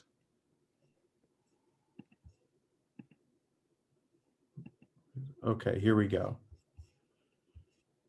So we have 43 ballots submitted, and two ballots were added after the start. Those 2 ballots were for Peter Bradley and Jennifer Barraza, who are members but did not receive the initial email, and I checked to make sure they only voted once.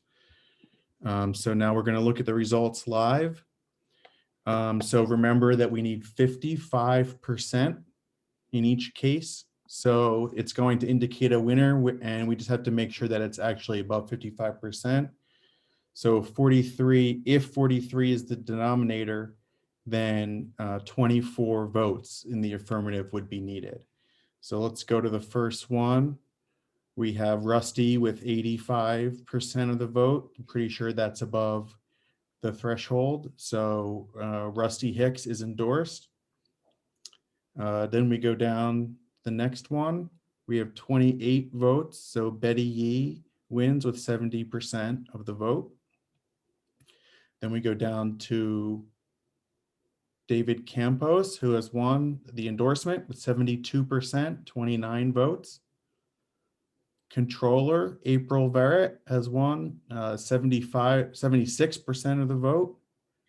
And for secretary, look at that. It's an exact tie, 17-17. So there's no recommendation or no recommendation in this race. And finally, for regional director, 36 votes for Larry Gross, the high vote getter of the night, even though he's running unopposed. So congratulations to all of our winners. Again, we'll go through the winners list again. Rusty Hicks, Betty Yee, David Campos, April Verritt, and Larry Gross. And in the secretary race, we had an exact tie. So there's no round two. It's simply no recommendation in that race. So are any of the winners still here? Want to say a few words? Or do they all go on to the next meeting? Well, I want to thank the Santa There he Monica is. Okay, Democratic there we go. one more time. It was a tough race, but I pulled it out. No, I want to thank you. This is such a great club, and I love you all, and I thank you again, and look forward to working with you. We love you, Larry. Thanks. And I just want to say thank you for the invitation to speak and being here before you and being able to listen to your clubs in its entirety. Thank you for coming, Diana. We appreciate it. Thank you. Thank Keep you. up the good work. Go Thank you. Dallas. Thank you, Diana. All right, everybody. So congratulations for all the endorsed candidates. As I mentioned earlier, our next meeting is going to be April 28th. We're going to be looking at some new government reforms, voting systems, and different ways we can improve democracy here in Santa Monica. So we'll have more information coming to you on that. In the meantime, good luck with everybody. Hope we all get vaccinated soon, and very soon we'll be back for in-person meetings. Until then, stay blue. Can I tell you something? Sure.